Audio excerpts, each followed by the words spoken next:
but we're just complaining about the consequences of that.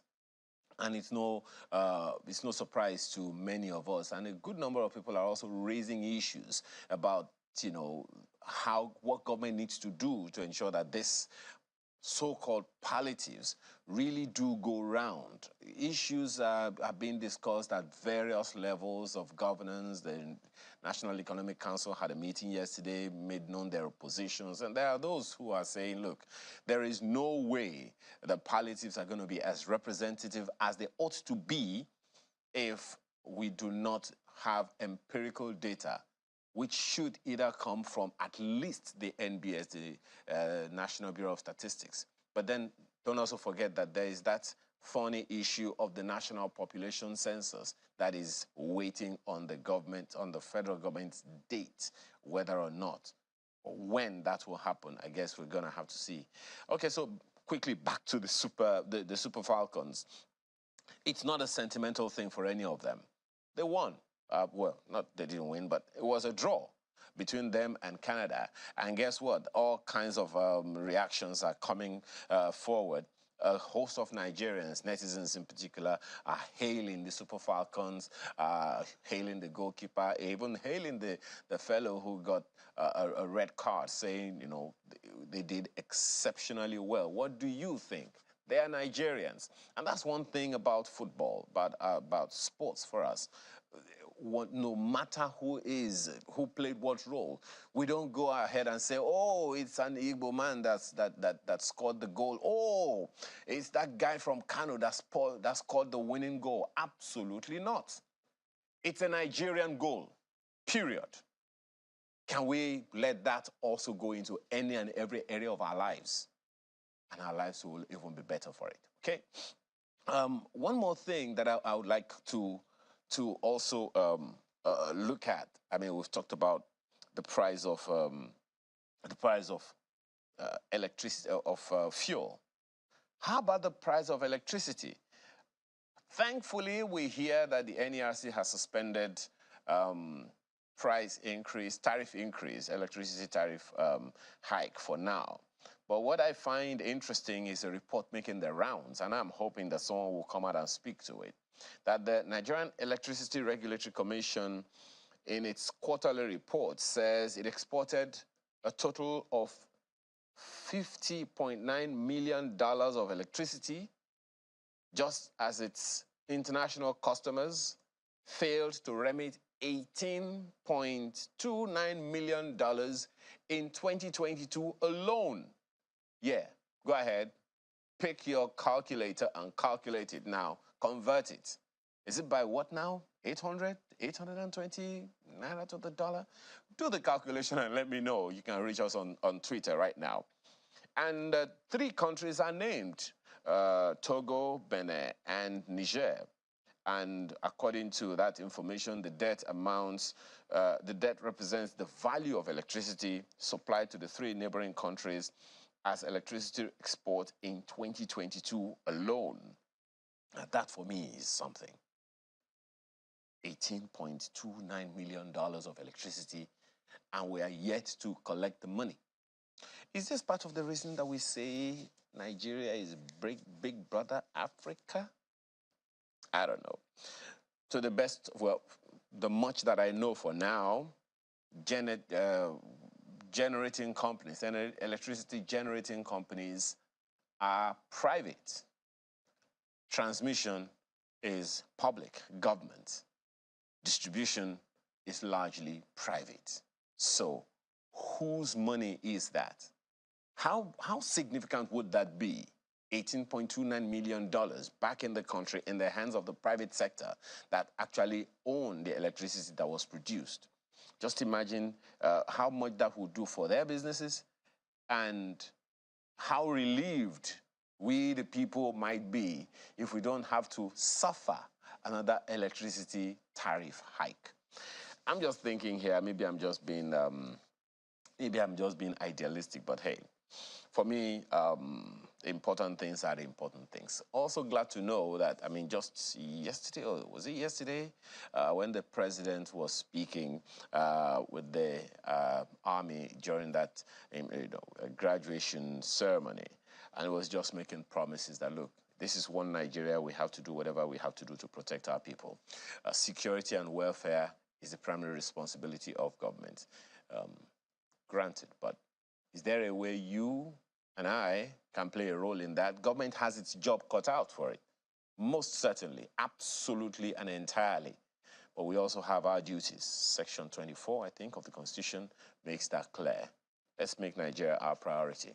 And that's part of the reason that we're discussing a number of topics this morning. First on our list is tackling unresolved corruption cases. That's the number one item on our menu this morning of the issues to be discussed.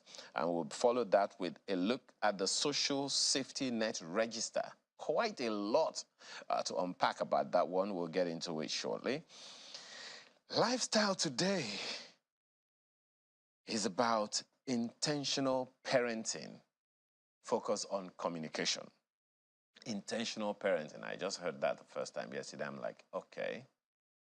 But for me, what's important in this conversation is the communication part, because hey, a whole load of stuff are happening now. How do parents handle their lives and balance it with communicating with the kids? That's something. And then Artist of the Week. I really can't wait for this segment, but hey, like me, you also will have to wait for it. So whatever it is, that's our lineup for today. Whatever it is that takes your fancy, your kel, or is it cocoa or cocoa, whichever one it is, please grab it. And we'll be right back after now. Join us for breakfast. To receive the kind of love that you give, but I'm grateful for your mercy, and I'm grateful for your grace, and because of how you poured out yourself, I have come to sing this song out in praise.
Thank you for staying with us. So, that's our first topic this morning, tackling unresolved corruption cases. I mean, if you Google that one alone, unresolved corruption cases in Nigeria, you come up with a number of things. But you know, the EFCC, for instance, has investigated 31 state governors for corruption and taken 11 of them to court. But the agency has recorded only 2 convictions. 31 investigations, 11 prosecuted, 2 convictions, both of whom were pardoned without completing their sentences. The former CBN governor is the latest former public official that is being prosecuted, but would there be a quick resolution to this case, or there is more to it, as the pundits are suggesting?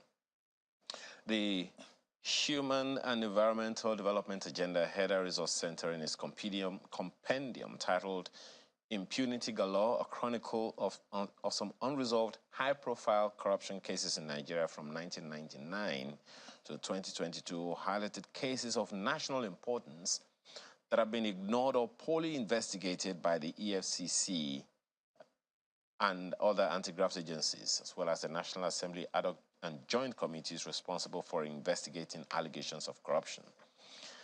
That compendium says the cases involve a staggering total of $825 billion. Yes, dollars. Again, pick up your calculator, multiply. That's what you have in Naira. Let's have this conversation this morning. We have quite a panel of guests, but let's begin with Mr. Wahab Shitu with us here in the studio. He's a senior advocate of Nigeria. Thank you for joining us this morning. Thank you again for inviting me. You know, the first thing that comes to my mind about this is, I just did a quick Google search and I saw, a list of unresolved, forgotten, that's the way the newspaper put it, forgotten corruption cases in Nigeria. Per government, what's your assessment of our fight against corruption? Well, I think I can describe it as a motion without movement. I may also say that there's a distinction in this fight against corruption between oratory and practical action.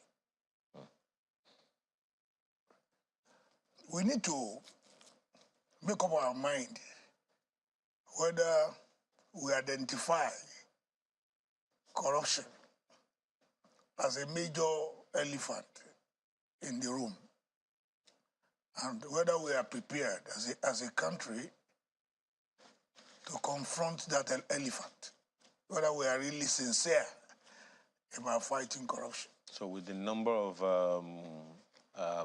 particularly anti-corruption agencies in the country, you don't see any concerted effort to fight corruption? Well, in theory, and some modest practical efforts, which are not far-reaching enough. Because you have these agencies that you have alluded to, there must be the political will to actually strengthen these agencies to combat corruption. My apologies, Mr. Shitu. I'm abashed each time I hear political will. I say that because the agencies are not some euphoric ideas that we have. They are set up by law. There are legislations, rigorously paid for legislative processes that went into making those laws. Agencies were set up to execute those laws. What then do we need a political will for? Well, we need the political will because in spite of these agencies that you have alluded to, in spite of the legislative framework in place to fight corruption that you have also alluded to, much depends on the body language of the leadership and the willingness of the leadership to allow these agencies to effectively work without interference. Is that a standard body language? Because we are essentially, it sounds to me like we're making excuses for agencies not to do their job, and we are giving unnecessary power or authority to individuals in the polity. Well, these agencies are determined to do their work. I'm happy that the current National Security Advisor was the pioneer chairman of Economic and Financial Crimes Commission. And everybody saw the passion with which Nurubadu fought corruption in this country and how he was eventually frustrated, how he was eventually maligned, and how he was eventually, chased out of office in spite of his lofty intentions. Because the reality of our country is that we have vested interests. And these vested interests are very powerful. If you want to fight corruption, then you must also contend with the reality that corruption also has a tendency of fighting back. There are countries that have made a lot of giant strides in the fight against corruption.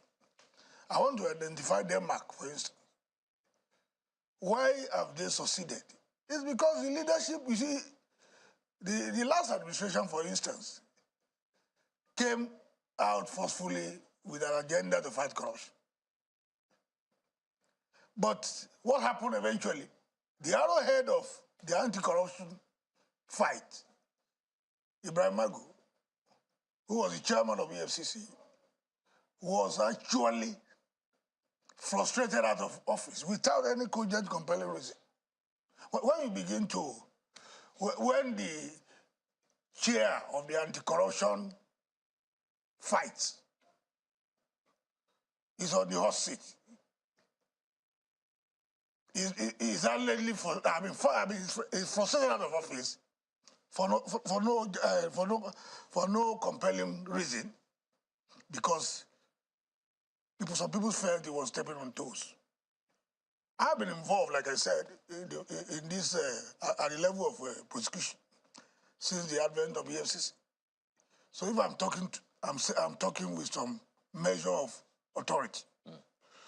I think we must face the reality that we need to fight corruption in our country and then take proactive measures. Okay.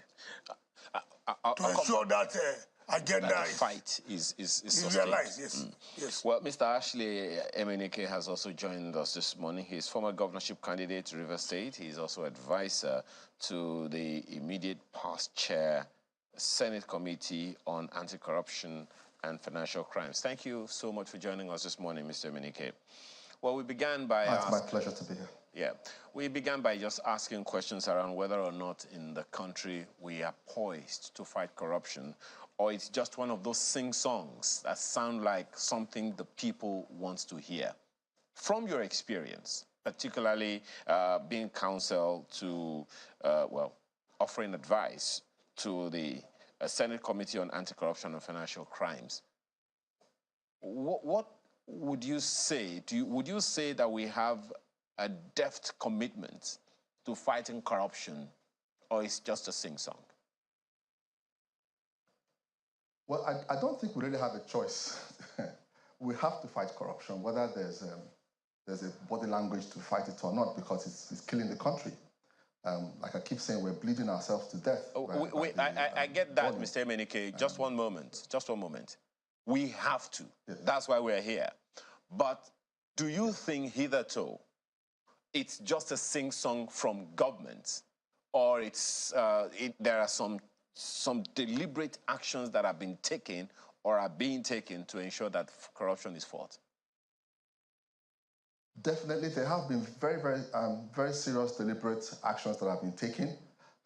Some are in public domain and some are not.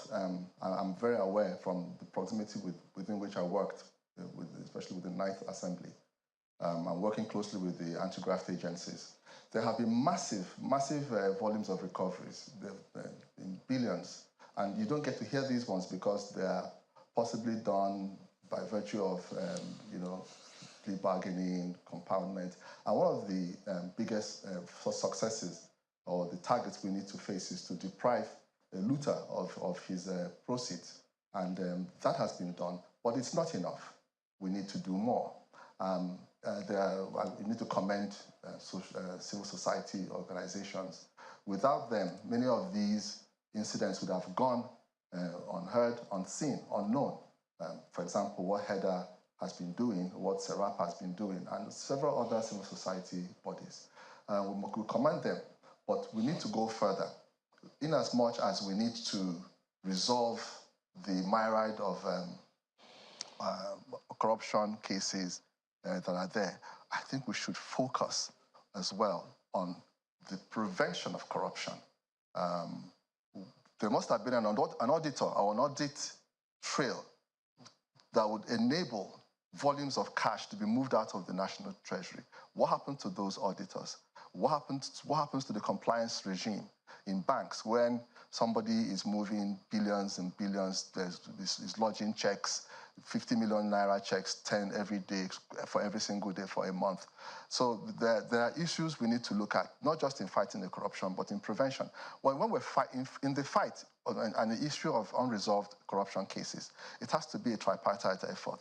The judiciary, even if they want to fight and make pronouncements and send people to jail, deprive them of their illicit gains, there has to be a very, a high level of quality of investigation that will enable the prosecutor to come to court.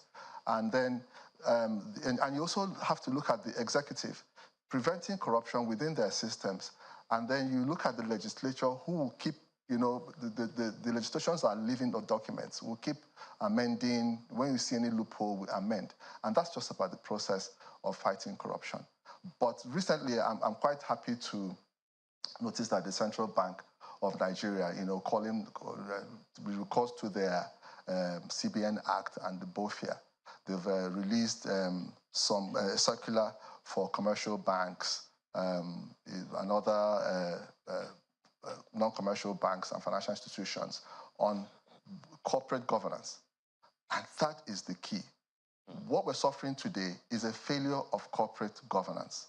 And I'm pleased to inform you that I've been in very close touch with the Compliance Institute of Nigeria, and they are trying to charter their body so that we have compliance officers in banks ensuring that there are no irregular activities. You have and that's what that's one of the provisions of this new released by circular by Central Bank. Well, Mr. Menike, perhaps that also raises the question, first of all, of whether or not such circulars or regulations had been effective hitherto. Practically, every bank customer who goes into any bank will see that sign that you're supposed to report X amount of transaction, that the bank has that duty to report the transaction to the EFCC and all of that. So long as it crosses, the moment it crosses a particular threshold, you're supposed to report it. How effective was that hitherto? Because there are those who believe that that law it selects a number of people and doesn't, it exempts some, it doesn't exempt some.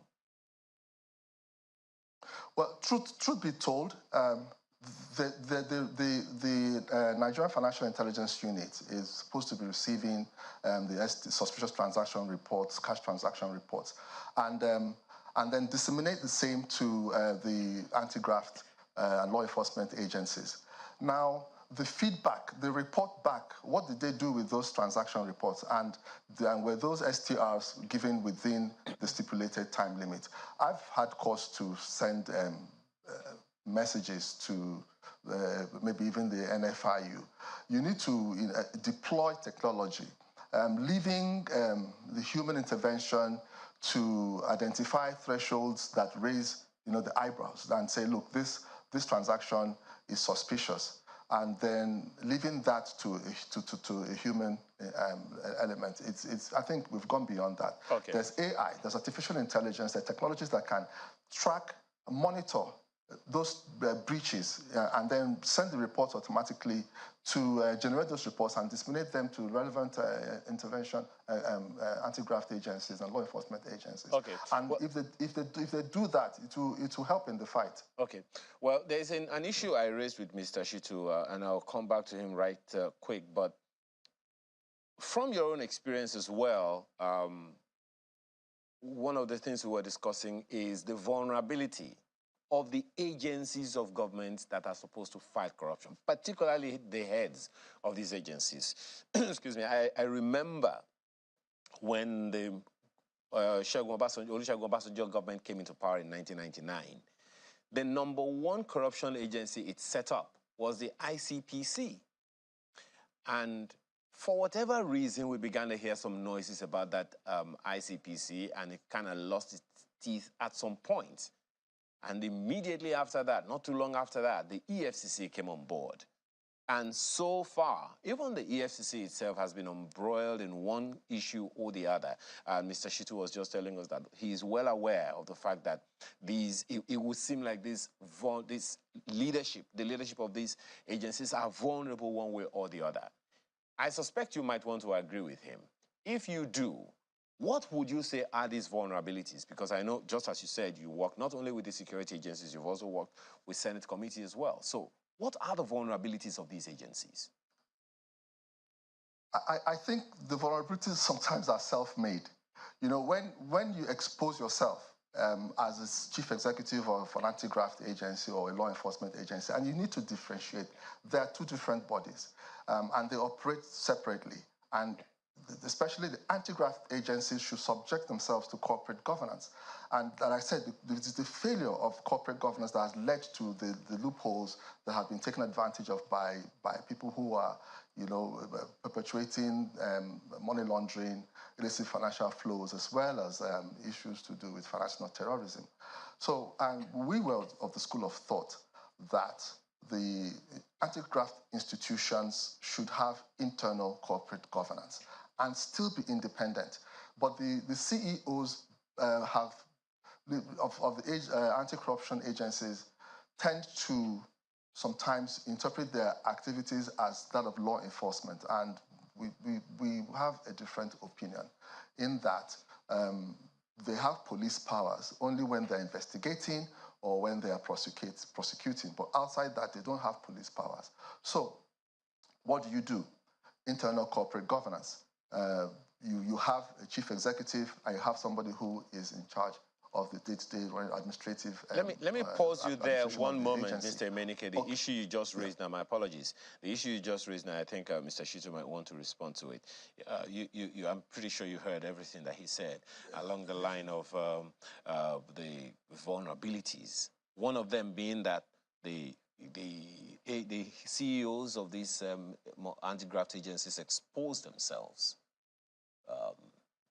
How do you respond to hit that, and then any other thing you may want to respond? Well, I'm not in a position to speak for the chief executives of these agencies. Everybody has to answer his father's name. But what I'm certain about is that we need to allow these agencies to actually function in line with their mandate. For instance, EFCC, ICPC, all of these agencies are supposed to be regulated by enabling enactments. And so we should deal with these agencies in line with their enabling enactments. Secondly, we should have an attorney general who's ready to also cooperate with these agencies in allowing them to achieve their own mandate. I think my approach to all of this is respect for the rule of law. These agencies are created by law. We must insist that they follow the law. And where they deviate from the law, of course, there should be consequences. I'm favoring a rule of law approach in the fight against corruption. Yes, corruption is It's the elephant in the room that we all identify. But there's no way you say in the guise of fighting corruption that you neglect the fundamental principle of respect for the rule of law. So if, for instance, we want to deal with these agencies in terms of infractions, deal with them in accordance with the law setting them up. EFCC has EFCC Act. ICPC, for instance, is also regulated by law. So where we leave law aside and allow vested interests to take over is what I quarrel with. I don't. Human beings will always be human beings. You understand me? Yeah. But when you have statutory provisions, statutory guidelines, a legal framework for combating, for regulating your affairs, you don't go outside that legal framework to deal with any given problem or deal with any executive. We've had about 4 or 5 heads of the EFCC now, and each one of them has been forced to leave office one way or the other. None of them has ever said, okay, I resign, or okay, my tenure is over, and all of those things. Maybe we should even begin with that. Is there a tenure determined for the head of the EFCC? Of course. If you look at Section 2.3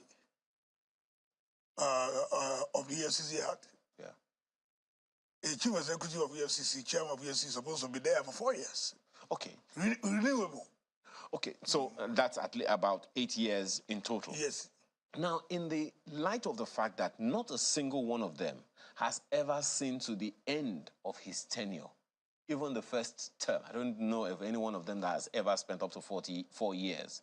If there is, you can help us. How come each one of them has had to leave office on such controversial grounds? I think vulnerable? The question you should ask is, if I may rephrase that question, is that there must be consequences for infractions. So if all the chief executives of EFCC that have left office in controversial circumstances, how many of them have been prosecuted? None. And if you have not prosecuted anybody, it means that you have not really found any justification for easing them out of office. I'm saying the law should be applied, no matter whose source is guilty. For instance, you recall that I defended the former chairman of EFCC in the proceeding before Salami panel. Have you asked what is the outcome of that panel proceedings? Why was Magu removed from office? Is it for corruption? Has any corruption been established against him? So if you are unable to establish corruption against someone that you have put in the public space as having enriched himself, then what is the justification for expending public resources on a supposed probe? And what's the outcome? If there's a commission of inquiry, is that commission of inquiry not supposed to turn in a report? And if a report is turned in, Sorry. are we not entitled to have a white paper on that report? Up till now, as I speak, nothing has happened. So shouldn't... And thereafter, the same person was promoted as AIG. So what I'm saying is this. What is the reason for removing Nuhu Ribadu, for instance? No reason, other than the fact that the man was fighting corruption with passion. And the best example of that is that today is the National Security Advisor of this regime. If you were somebody of questionable character, will you rise to that level? Will you promote Magu if he was actually guilty of corruption to AIG? Where was Farida eased out and some other people like that? None of them has been prosecuted, which shows that they were victimized out of office. So what I'm saying is that without holding brief for anybody, even when you want to fight corruption, the fight against corruption must be holistic, sparing nobody. So the fact that you are the chairman of EFCC does not excuse your conduct if you are also running foul of the law. And so we must insist on the rule of law in the fight against corruption, whether the person involved is the chairman of EFCC or a common man like me. You understand me? We must apply the rules whether the person is rich or poor. It's not that when you find a poor man loitering in the night, you accuse him of wandering. And if he's a rich man, you say he's simply taking a stroll. No! What rules, my apologies for putting in, Yes. what rule would you say, what rule of law would you say has been breached by the actions of whatever level of government so far in the cases, in the suggested cases that you're talking about? The rule of law that's been breached is lack of fair hearing. But there was a panel set up. A panel was set up, for instance. Now, that panel proceeded initially as an investigative panel. The terms of reference of that panel was not even released to the panel until 3 months after his sitting. The panel was not even aware that it was supposed to be a commission of inquiry. A lot of breaches took place in the trial of Magu. The man was just humiliated out of office without justification. You understand me? And it's not Magu alone. Why was the circumstances surrounding the exit of Nuhu Ribadu from EFCC? You all know that Nuhu Ribadu fought corruption in this country with passion. He was committed. He was fearless. He was incorruptible. In spite of all that, there's no way you can talk of the successes recorded by EFCC today without reference to Nuhu Ribadu. In spite of that, the vested interest elements crept in. Okay. And the man was eased out of office. Well, that was a bad precedent.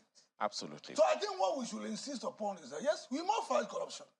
What approach do you want to deploy in the fight against corruption? Do we want to fight corruption in the context of respect for the rule of law, which I advocate for? That would mean that you don't adopt the policy of arrest-led investigation. Rather, you investigate first thoroughly before you go and arrest somebody. Okay. Mr. So Menike, a lot of approaches have to change. Absolutely. If we want to really fight corruption. Yeah. Mr. Menike, you've listened to these things, and, you know, one of the questions that's still on my mind is that of, I mean, when you speak about the vulnerability, you've listened to him, to Mr. Shitu speak about these things, and I have raised questions, for instance, along the line of, because we can say that part of the institutions of fighting corruption in Nigeria is this Senate committee to which you were also advisor on anti-corruption and financial crimes. Would you say they are also vulnerable? Because the fight against corruption, or the fighting back of corruption against anti-corruption, it's definitely not just towards one agency of government. I suspect it might also be holistic as well. Well, let me just clarify the issues when I mentioned vulnerability. The act itself makes the chairman, not just the chief executive officer, but as well as the chief accounting officer, and that's where the problem comes from. So he has to account for everything. But if you follow corporate governance guidelines, you should have a chief executive being the chairman of EFCC or ICPC or NFIU. Then you should have a secretary to the board who will probably be the equivalent of a permanent secretary to a federal minister or to a commissioner who is the accounting officer. That way, there will be checks and balances in terms of things you can do as a chief executive and things you cannot do. And then there's a fallback. So the secretary to the board acts as a buffer. I mean, there should be no fear, or there's no space for clashing, because the chairman is the chairman, the chief executive is the chief executive, the PAMSEC or the secretary to the board cannot do anything without the authorization of the chief executive. So if we can institute that corporate governance where the secretaries to the commissions or to the agencies become the accounting officers, while the chief executive becomes and plays that role, where he doesn't have to sit on the tenders board, where he doesn't have to get involved in award of contracts. That has been where they always get roped in. Oh, you were involved in this, you were involved in that. But if there was an accounting officer, it's him that they're supposed to hold. And then now you look at all the myriad of cases that are still pending. What do we do with them? The three arms of government need to sit down together and say, look, we need to solve these problems. We need to, put an end. There must be an end to all these things. One, for the executives, the agencies, make sure, like the speaker had just mentioned, do not arrest and then investigate. Make sure your investigations are thorough. Then you give that investigation, it goes to your legal department, and that legal department's opinion should be listened to. Don't get carried away with political games. Is this investigation outcome, is it possible for you to go to court? How many of those legal opinions are looked into? And then, did they follow the legal opinion before they started prosecution?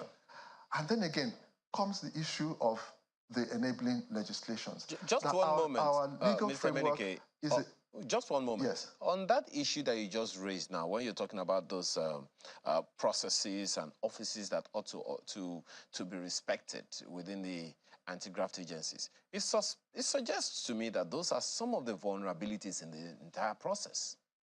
Don't you think so? Because if you're saying that in the first place, the office of the chairman of each of these agencies needs to be broken, needs to be discombobulated, so that the chairman is chairman and then he has a secretary and a number of other things, essentially saying we need to rejig the corporate governance of each of these organizations.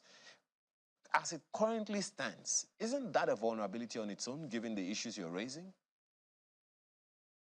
Absolutely, it is a vulnerability. What should be the nature? You ask yourself, what is the nature of an anti-graft agency? First of all, the anti-graft agency should be independent. It should be well-funded and as well accountable to the public. But the chief executives will probably think, oh, you're going to tamper with my independence. No, the independence of an agency is not woven around the chief executive. It's woven around the institution. EFCC should be independent, but the staffers, the management, and the staff should be subject to the corporate governance of that institution. And I must give kudos to the EFCC. They have a whole set of SOPs that guide every single thing that they do, and that is commendable, and that should be copied by other anti-graft agencies. Okay. But then, because the independence is important within the agency, not the individual. The other thing is funding. Okay. How do we improve the funding? Okay, let me that's another issue. Yes. And then I need to just land on this one. Okay. The Proceeds of Crime Act created a percentage to be, set back from recoveries to enable the agencies have extra funds to perform their duties. I just wanted to mention that when I came to funding. Thank you, Mr. Menike. Well, you've listened to him as well, yeah. And I saw that a number of times, a number of issues that he's raising, you are agreeing, that some of those things need to be done. Of course, he's speaking from very informed perspectives, and what he has said is correct. These are part of the things there's no way an institution can function without adherence to corporate governance best practices. Would you say that the agencies have done that so far? I think EFCC is trying to do that. I think there are frameworks in place now to address that, and which he has also alluded to. Other agencies can also copy from that. So we can say then that, my apologies, is it safe to say then that is one of the vulnerabilities or the slippery slopes that these agencies are falling to over time? Definitely. Like I said, I'm not here to speak the whole brief for anybody. But what I'm saying is that there are best practices for fighting corruption. Anywhere in the world? Anywhere in the world. Now, would you then be calling for a review of the laws? Because unless that is done, all these suggestions that Mr. Menike is making, I don't see. Of course, these laws have to be reviewed. Again, we also have to adhere to best practices in the fight against corruption. We also must take a strategic decision whether indeed we want to fight corruption. It's very important. Exactly. Yes. Because that's the first question that I asked. Yes. Mr. Menike, stand by, you will also respond to that. That's the first question that I asked. Yes. In 1999, since 1999 to date, the header resource report says 1.6 trillion naira and $825 billion of corruption cases have been unresolved since 1999 until last year, 2022. So if we wanted to fight corruption, and I don't know the resources of all of these cases that the Header Resource Center is talking about, but I have looked at the Auditor General's report since, I think, 2015. There have been vulnerabilities of ministries, departments, and agencies over time. They are unable to account consummately or totally to some of these, to some financial gaps in their organizations. So if we are going to fight corruption, what has been missing that needs to be tightened? Well, first of all, I alluded to it at the beginning of this discussion. There must be the political will by the leadership that we want to fight, not just in theory, not just oratory, because there must be leadership example that we need. First of all, we must have anti-corruption policy that spells out the objectives of the government in fighting corruption. You don't think we have that?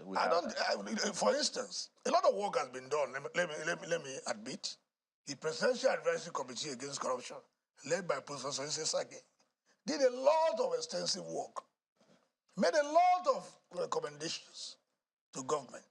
The question is, have those recommendations been implemented? It's Sage did a lot of work, that committee, set up by the last administration. Have the recommendations been implemented? The answer is no. The fight against corruption largely has been dictated by whims and caprices of the ruling elite. Whereas we must have rules, procedures, standards in place. When you are talking of corruption, it's not just a stealing of money that constitutes corruption. When you are talking of corruption, you are talking of a general breakdown. A breakdown in systems, a breakdown in institutions, a breakdown in societal traditions, a breakdown in ethical and moral values, a breakdown in personal behaviors. So it's a holistic thing. Which leads me to the states. Yes. Now, the thing we need to do, yes, we have mentioned, we need to have an anti-corruption policy that will spell out the objectives of the government. Government must key in to the anti-corruption agenda. Federal or state? Governments at all levels. Governments at all levels, institutions at all levels. They must key in. In my own view, I would say we are determined to fight corruption in theory. In practical times, we have not shown enough determination, enough commitment. Okay. And the single most potent factor militating against our developmental efforts is this elephant in the room called corruption. Perhaps the one that is greater than it, that this corruption is the factor of impunity. So if we determine that we want to fight corruption, then we must deploy the political will. We must fund it. They must be adequately funded. Most of these agencies are underfunded. For instance, you want to fight corruption, if you look at developed countries, they want to fight corruption, they can use 500 million, for instance, to chase a corrupt activity of 5 million. You need to employ the best lawyers and pay them well. Okay. You understand me? Yeah. Investigation has to be thorough. Prosecution has to be effective and efficient. Adjudication has to be effective and efficient. I also believe that it's high time we start looking into some novel frameworks. If we are talking of prosecution, for instance, there must be a time limit. Electoral matters, for instance, we know that it's 180 days. I recommend that in the prosecution of corruption, we should set a time limit. Okay. And then get our best to be involved. Prosecute. Okay. We are not ready because we are not even funding it. Well, Mr. Benike, what would be your own suggestion? And please focus on what the states, the gaps in the states, because quite a number of people still point to the fact that the state governments themselves are having a hard time. There's a lot of corrupt practices in some states as well. What would be your own recommendations in that regard? Well, as a country, we do have a national, what they call the National Anti-Corruption Strategy. With the first phase of that was 2017 to 2022. It is lapsed. There's a NACS2, National Anti-Corruption Strategy Phase 2.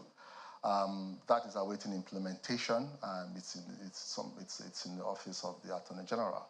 And one of the issues that was thrown up in reviewing the first phase of the National Anti-Corruption Strategy were the monitoring, evaluation, and then implementation. How do you implement these strategies, the different things in terms of prevention and things like that?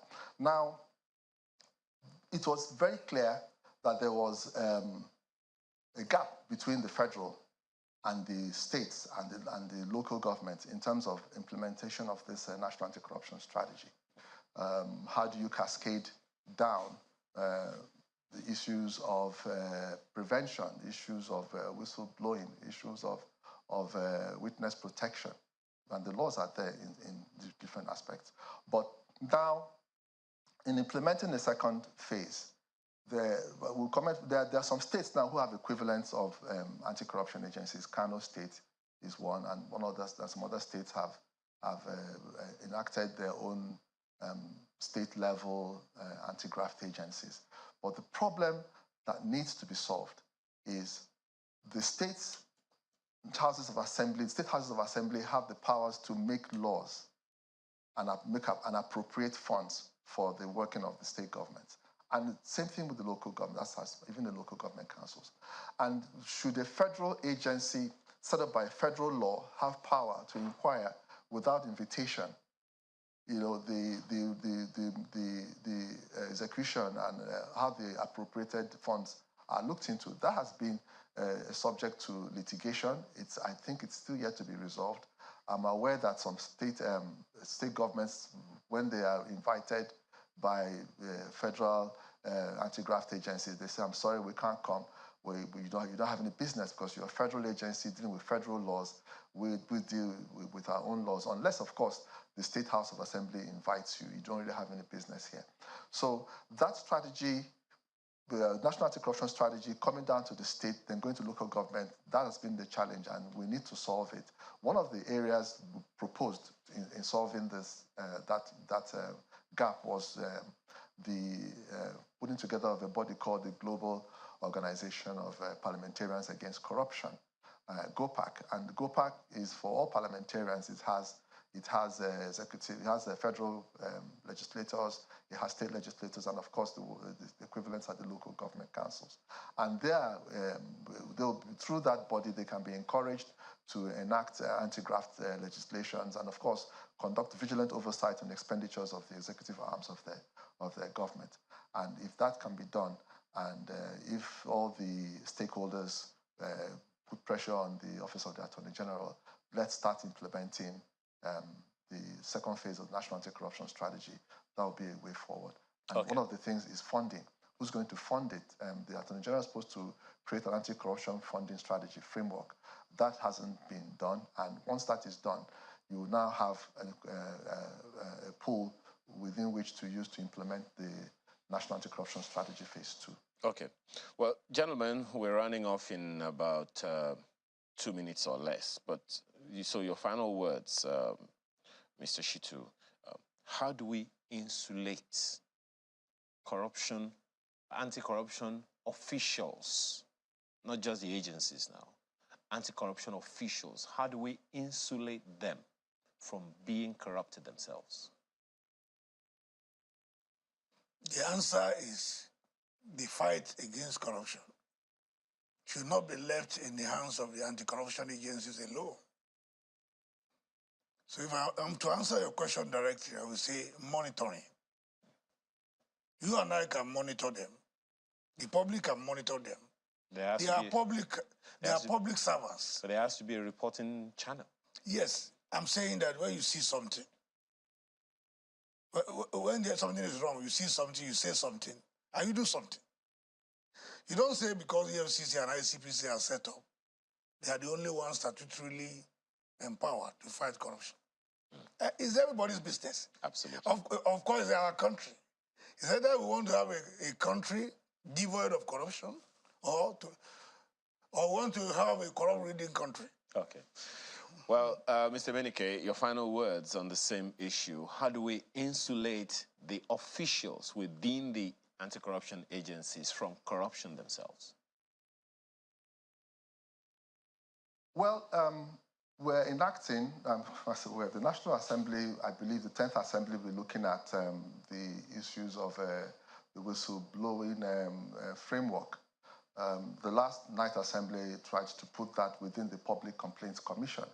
One of the problems we have in putting new agencies is funding. Already we're overloaded with too many agencies.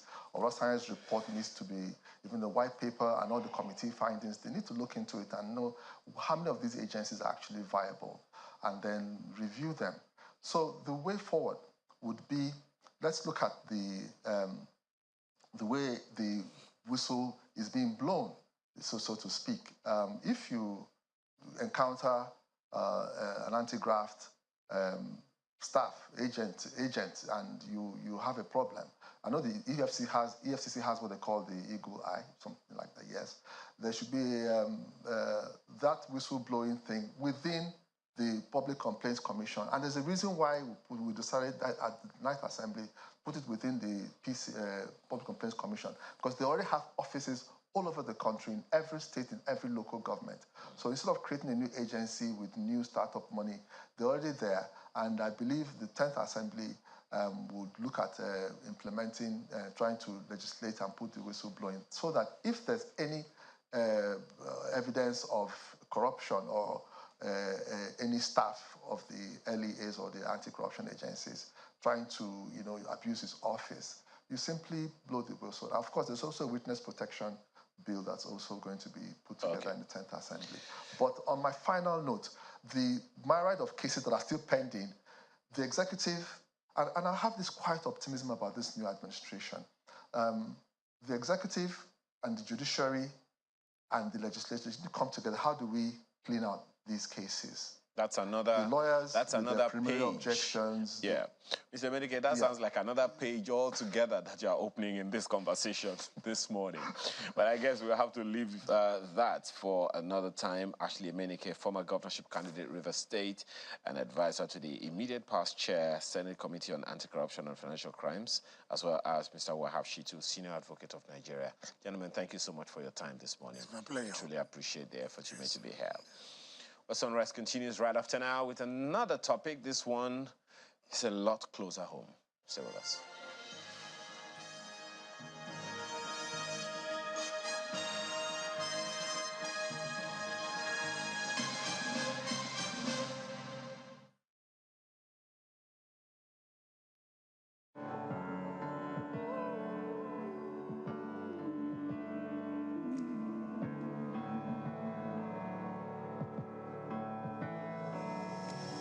So hard to find, but they're still heavy on my mind tonight.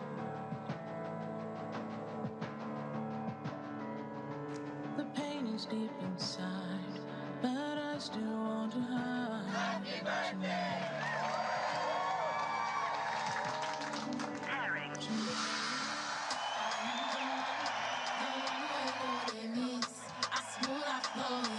Is this what you really want to do? Yes, Dad. That's what I've been trying to show you. Fight for your dreams the advanced way with Glow LTE Advanced. The power of 3 data networks in one. Get a Glow SIM or dial *301#.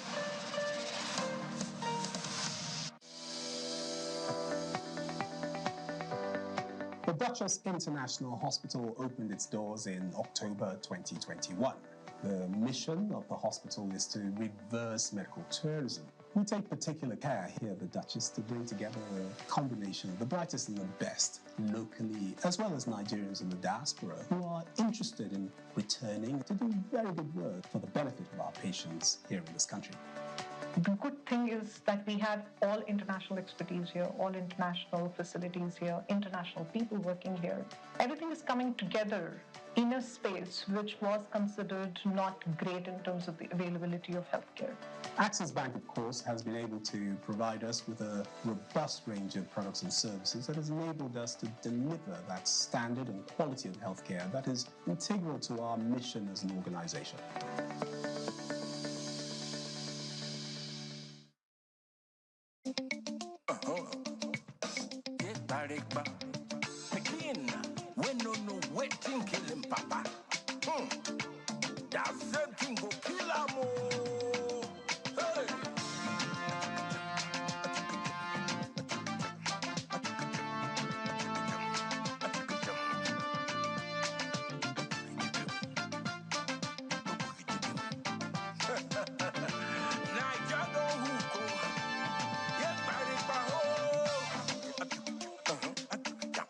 You are welcome to the next level. When I look up, now commotion. When I look down, now frustration. When I look at my side, now poto. Now so poto. To reach the top, now connection. If you look at person, now stagnation. When I look my side, now poto. Now so poto. Okay. One day, our Niger go good. Now so then they talk good. One day, our mumu go do. Now so we talk. This country take our hand. Rise up and take it command. We they see them, we know they blind. Oh. We must fight for our right. Oh. Anyhow, mambo die. This next level. Now hot water. Bubble up. Then just to do what you see them with their big belly. Then go they use religion to cause plenty confusion. Sometimes the tribalism, poverty and nepotism. When hunger fire person, you go weak, you no go fit talk again. Today, I say, please go blow. Fire nyash go open it. Masquerade the face go show. Hey, today, I say, para woko no. Say the owner there for house. Bad leaders, them go. When I look up, now commotion. When I look down, now frustration. When I look at my side, now poto. To reach the top, now connection. If you no get person, now stagnation. When I look my side, now poto. One day, our Niger go good. Now so then they talk good. Well, thank you for staying with us, and hope that Nigeria will be better is the reason we hold this program every Saturday. Now, I took the liberty on this particular topic to go on Twitter, not Threads, Twitter, to check the trending stories or trending topics as at this moment. One of them is the name of the governor of Anambra State, Governor Charles Soludo. And why is he trending? One of the things that's making him trend definitely is this particular issue of palliatives. On Thursday, beg your pardon, the National Economic Council on Thursday in Abuja proposed that state governments implement cash transfer programs using state-generated social registers to soften the harsh economic realities since the discontinuance of petrol subsidy on May 29.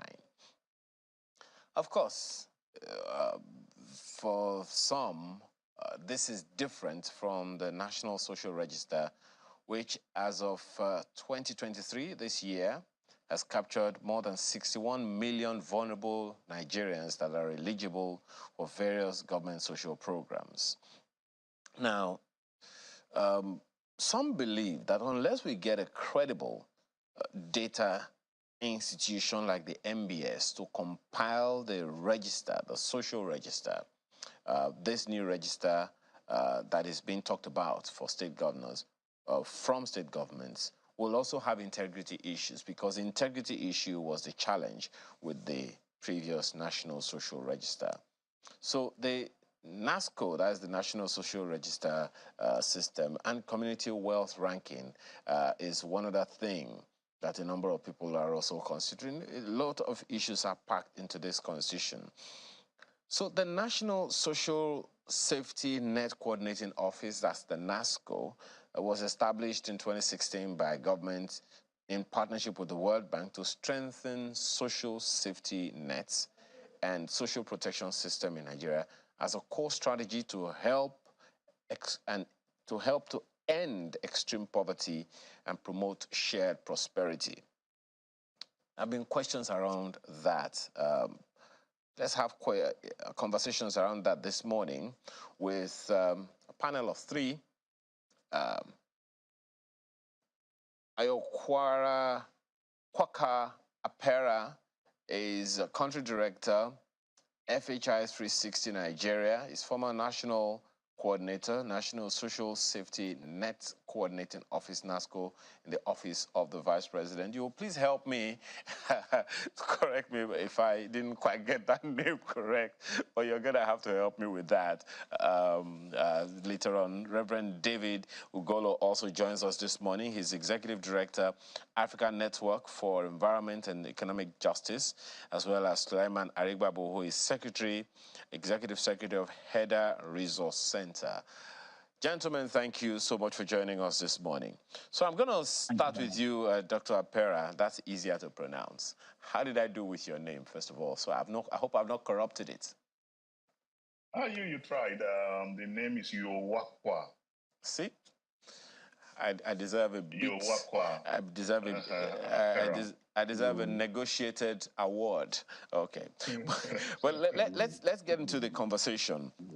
You know, first of all, you are not unaware that there have been contests and contestations about that social register.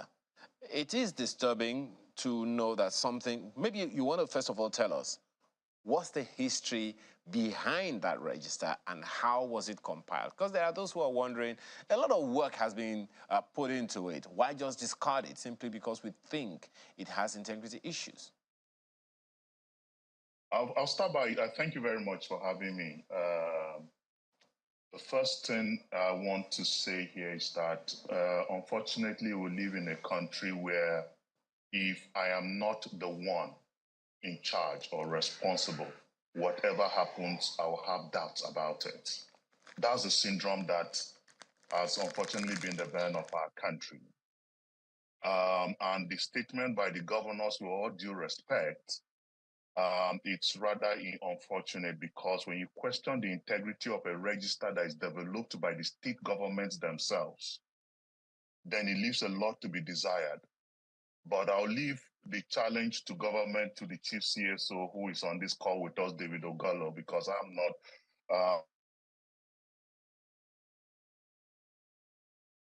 Well, if you're still with... So I'll stick, how was it developed? Exactly. So how was it developed and how was it compiled? The social register was developed, is still ongoing, so it's not a thing of the past. The social register was conceived under the World Bank supported project called the National Social Safety Nets Program, under the coordinating office called National Social Safety Net Coordinating Office, NASCO, under the Office of the Vice President. It started under the Office of the Vice President. Now, the register, to develop the register, the NASCO office used first what you call the geographical targeting mechanism, wherein the poverty map of Nigeria, compiled by the National Bureau of Statistics, was used to rank our communities and local governments from the poor to the poorest. Now, and We then started with the 30% poorest local government in each state. That is the geographical targeting that was used. Then a community-based targeting system was then deployed. This is where the community is duly sensitized on the mechanism for developing a social register. The community is then divided into 3 homogeneous groups, 1 for male, 1 for female, and 1 for youths. They are asked to define poverty within the context of the community. As you know, 1 kilometer makes another language in Nigeria. 1 kilometer makes another cultural background, history, etc. So the way we perceive and we see poverty is different. Now, there are some communities that would define poverty simply as if a family of 10 is living in 1 round pot, they are deemed poor. If there are only 1 square meal, or if after we have harvested our crops, they cannot afford any land, any farm input, and they go after we harvest to scavenge for food, then they are poor, etc. Now, once they define poverty within their context, we then say, okay, identify the families that are poor.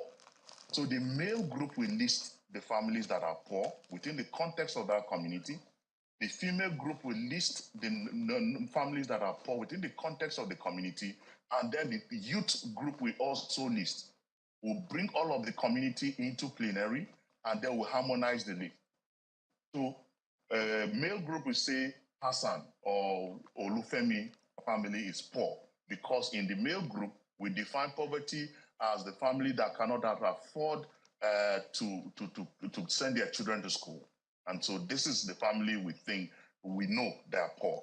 The women group will say, no, Olufemi family is not poor. Perhaps the man is stingy. He's not sending his children to school because his wife is the one that changes clothing at our town's meeting every week. So he's not. But Olukayode's family is poor.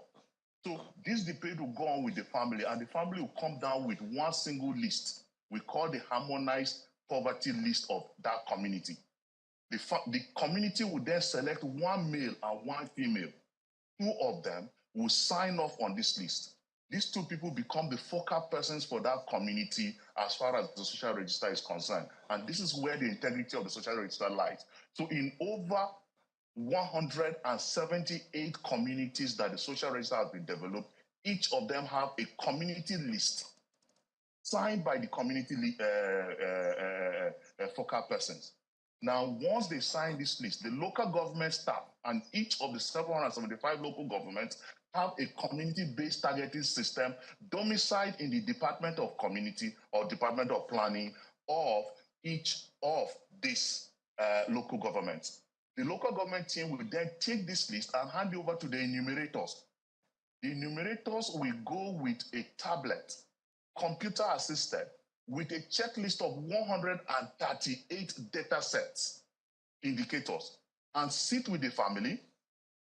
They must meet each member of the family when they go, and they will enumerate these members of the family. The computer-assisted program will generate what we call the NSR number that is automatic and is unique to every individual. They will then sync this data, will sync automatically to the database and the server of the state government. The state coordinating office, SUCO, which is based in the Ministry of Planning of each state of the federation, manned by a director or a civil servant of that state, chosen or recruited by the state government, will sit with his team and clean this data, reconcile this data, and it becomes the state social register. NASCO team, sitting at the federal level, does what we call the quality assurance. They set the guidelines and the quality assurance. So they pick each state social register, they clean it, and then accept it into the National Social Register. NASCO went ahead to set up accountability mechanism involving CSO, civil society organizations based in each of these states. The civil society organizations are from the community.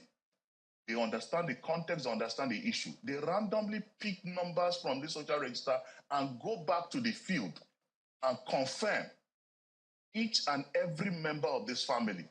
If you go to www.nssp.ng.org, you will find the CSO's scorecard. That is a report of the CSOs on this system about its integrity. Now, once this is done, it becomes part of the National Social Register that you mine from to do cash interventions. Now, each household has a geo-coordinate. If you go back to the website that I described just now, you will find the aggregate figures of each state social register. You will find and you can disaggregate the social register to individuals by gender, by education, by vocation, by the type of business they are doing, the number of households that are headed by female, either widows or single mothers, the household that are headed by male, the kind of household that are headed by orphans or vulnerable children who are aged, who might have lost their parents, but are heading their households.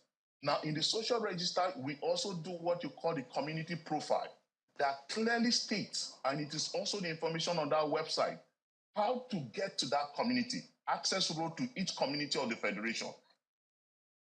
The GSM network, access of each poor and vulnerable households to market, to school, to hospital, electricity, and other social amenities in each of these communities.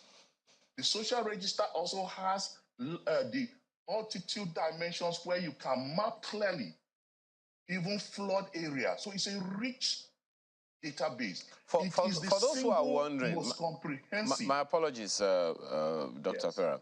For those who are wondering, you've mentioned this website like, you've referenced this website like twice or thrice now. What is this website again? www.nssp.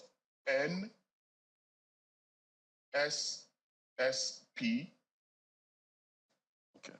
www.nssp.org.ng. Okay. NSSP. That is National Social Safety Net Program .ng.org. If you Google the Nigerian Social Register, it will take you to that website as well. Now, it is the single most comprehensive database in this country. 62 million individuals, 13 million households.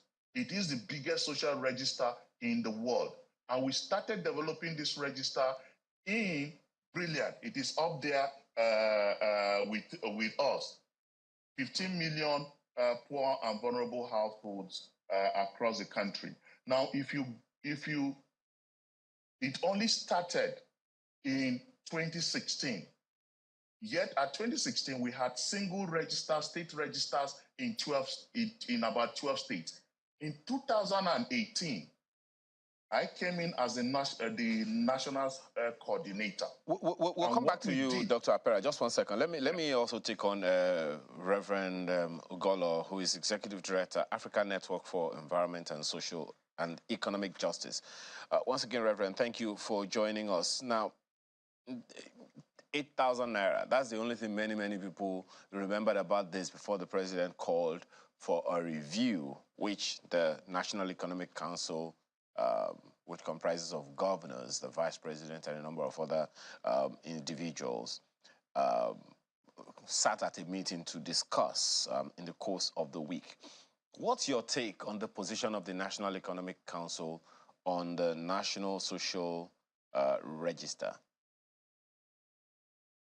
Thank you very much. Again, I want to thank Channels Television for giving me the opportunity to be part of this conversation. Like you correctly said, it's such an important issue. The outcome of the NEC meeting, again, has helped to put the issue of the poor on the top agenda in the country. So that's the beauty and the lesson we must take away from the NEC meeting. Rather than see it as bad, I see it as an opportunity, and that at least you have the elite in the country assembly in Abuja under the chairmanship of the vice president. And the priority issues that attracted their attention was the poor. And so that's something we must celebrate, we must commend. And so far, so good. All the media across the country, including channels, televisions, are now putting priority attention. It has never happened like this before. So for us, it's a huge opportunity. And how we move with this opportunity is how we take an advantage of it. And that's the reason why I think that the outcome of the NEC meeting is with misfeeling. Misfeeling in the sense that the language that is coming out from the governors. So the NEC meeting need to be a bit coordinated so that if you have seen what has happened in the last few days after the NEC meeting, you have Governor of Nasarawa saying different thing. You have the Governor of Kaduna State saying different thing. And you have the Governor of Anambra State saying different thing. And like I said to some of my colleagues, as you know, the NEC is just an advisory body to the federal government. So we are here to wait for the position of the federal government under the leadership of the president, which is President Tinubu. And so we have to understand the difference when NEC make a statement and who is making this statement and what is the implication for the federal government decision. Once we understand that, then we'll be clear about it. And as we know, we're talking about the federal government project. We're talking about federal government intervention. The social registry we are talking about is not state registry. We're talking about national social registry. And you have heard from a very prominent stakeholder in the whole entire process who have described how the registry came about and what has come out from the National Executive Council in terms of how they deal with this challenge is something that we really need to interrogate properly. One of the governor, Soludo, speaking on behalf of the NEC meeting, said clearly that the integrity of the National Social Registry is something that they cannot vouch for. And when a few days later, the governor of Kaduna State was put under questioning, he said different thing entirely, that they are not saying that you should disclaim the registry, but what they are saying is for it to be looked into and areas where there are challenges, it need to be addressed. Then the governor of Nasarawa State also said they are not disowning the social registry. So when you look and review this statement from all these governors, it tells you that we haven't been able to get any coherent statement from NEC. So how should we respond? How do we respond? How do we respond? We should respond in a way that we make sure that we take a coherent position. And what is the coherent position is that the Nigerian Social Register was designed with support from World Bank. World Bank provided facility to the federal government. And before you can receive any credit from the IDA, you need to put in place a proposal. And the federal government provided the proposal. And when the federal government provided the proposal, what happened? The World Bank approved a $500 million grant. And part of the reason why that grant was approved to the federal government was that they were going to put in place a national social register. There's no way World Bank will give a grant to Nigerian government without stating clearly what the money was going to be used for. So for a government to come on board now and say what the previous government did is not to be taken into consideration as we move forward is like, I would say, it's a bit challenging. So what is my take, and possibly the take of my colleagues who have also seen the outcome of the NEC, is that rather than discarding the National Social Registry, are there issues in the registry? Yes, there are issues. Okay. Let me quickly ask Mr. Arigbabu. Well, Mr. Arigbabu, a number of concerns have arisen. So we've listened to, as you have as well, how the rigorous process through which the social register is compiled. In fact, I'm looking at a document here 5 pages, no, 7 pages of a form have to be filled. And it's talking about all kinds of things. The register is looking at your social network, looking at your household living or dwelling characteristics, your household assets, what you have at home, members' education, health, and disability information, labor market characteristics, identification of household members, and a whole, load of other information that is required to be filled before anyone can be admitted into that. So that's one hand, that process. There are those who are also looking at, okay, the source of this and the process that has been described, rigorous as it is, that's one. There are those who are considering, how about we allow the National Bureau of Statistics to look at this? Because it was the National Bureau of Statistics that came up with that multilateral, or I forgot, multidimensional poverty figures of 133 million Nigerians, a far cry from what is contained in this document produced by the by NASCO. And then there are those who are wondering, don't we have a National Population Commission? Isn't it their job to come up with data, that what they themselves call the mother of all data? So there are questions back and forth about how we care for the needy in our environment, starting with the most important instrument of all, which is data. The federal government initiated this, as you've heard Reverend Ogolo say. World Bank came to assist with some significant funding. Now, some state governors are saying, maybe we need to question it.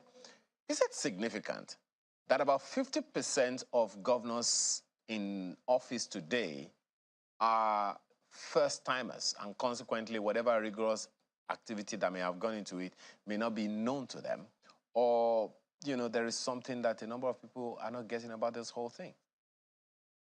Yes, thank you very much. And I'm happy at where you concluded your question, because about 50% of the governors are new, and even those who are second-timers actually started in 2019. This effort started, as you have heard Dr. Apera said, in 2016. And I must seize the opportunity to congratulate and thank Dr. Apera and the current people working on the national for the thorough job that they have done. I haven't said that the governors are not out of line to say what they have said. They are politicians, and they see the things that the ordinary persons do not see. There is indeed a national social register, and if we allow those Nigerians who are in charge of it, Dr. Apera's colleagues who are there now, they will give us an authentic register. The register that started work in 2016 and did, really commendably up till 2019 thereabout. But, some things then happened. We created a Ministry of Humanitarian Affairs and what have you in 2019. And that is where, so the governors who are talking now, they are politicians and they know what they have done, or they know what their predecessors have done. After 2019, the work of this National Social Intervention Program was tampered with. The then Minister of Humanitarian Affairs, in cahoots with the 9th National Assembly and some other interested people, actually tampered with the work of the Social Intervention Program. I do not know if their tampering entered into the register, but we do know that the criterion that had been used earlier to decide who should have the 5,000 naira, for instance, transfer, and some other monetary support of interventions of the federal government, became a thing for politicians to, politicians started to submit lists. Now, I am going to be very careful not to discredit the original register, but I'm saying that there could be the possibility of having another register with politicians. And that's probably what those governors are referring to. We know that during COVID, we saw stacks of money. The whole idea was not to have stacks of money and be doling out as if we are crazy. There was a program, there's a process. We know that getting to the last mile had some challenges. You had some people who tried to corrupt the system, but civil society monitored this. We worked with the program, and I mean, Reverend David, God's organization, and a lot of organizations worked to see that the last mile gets the benefit. That's why during that time, you heard stories of women in either Kwara or Niger who were able to build a classroom block.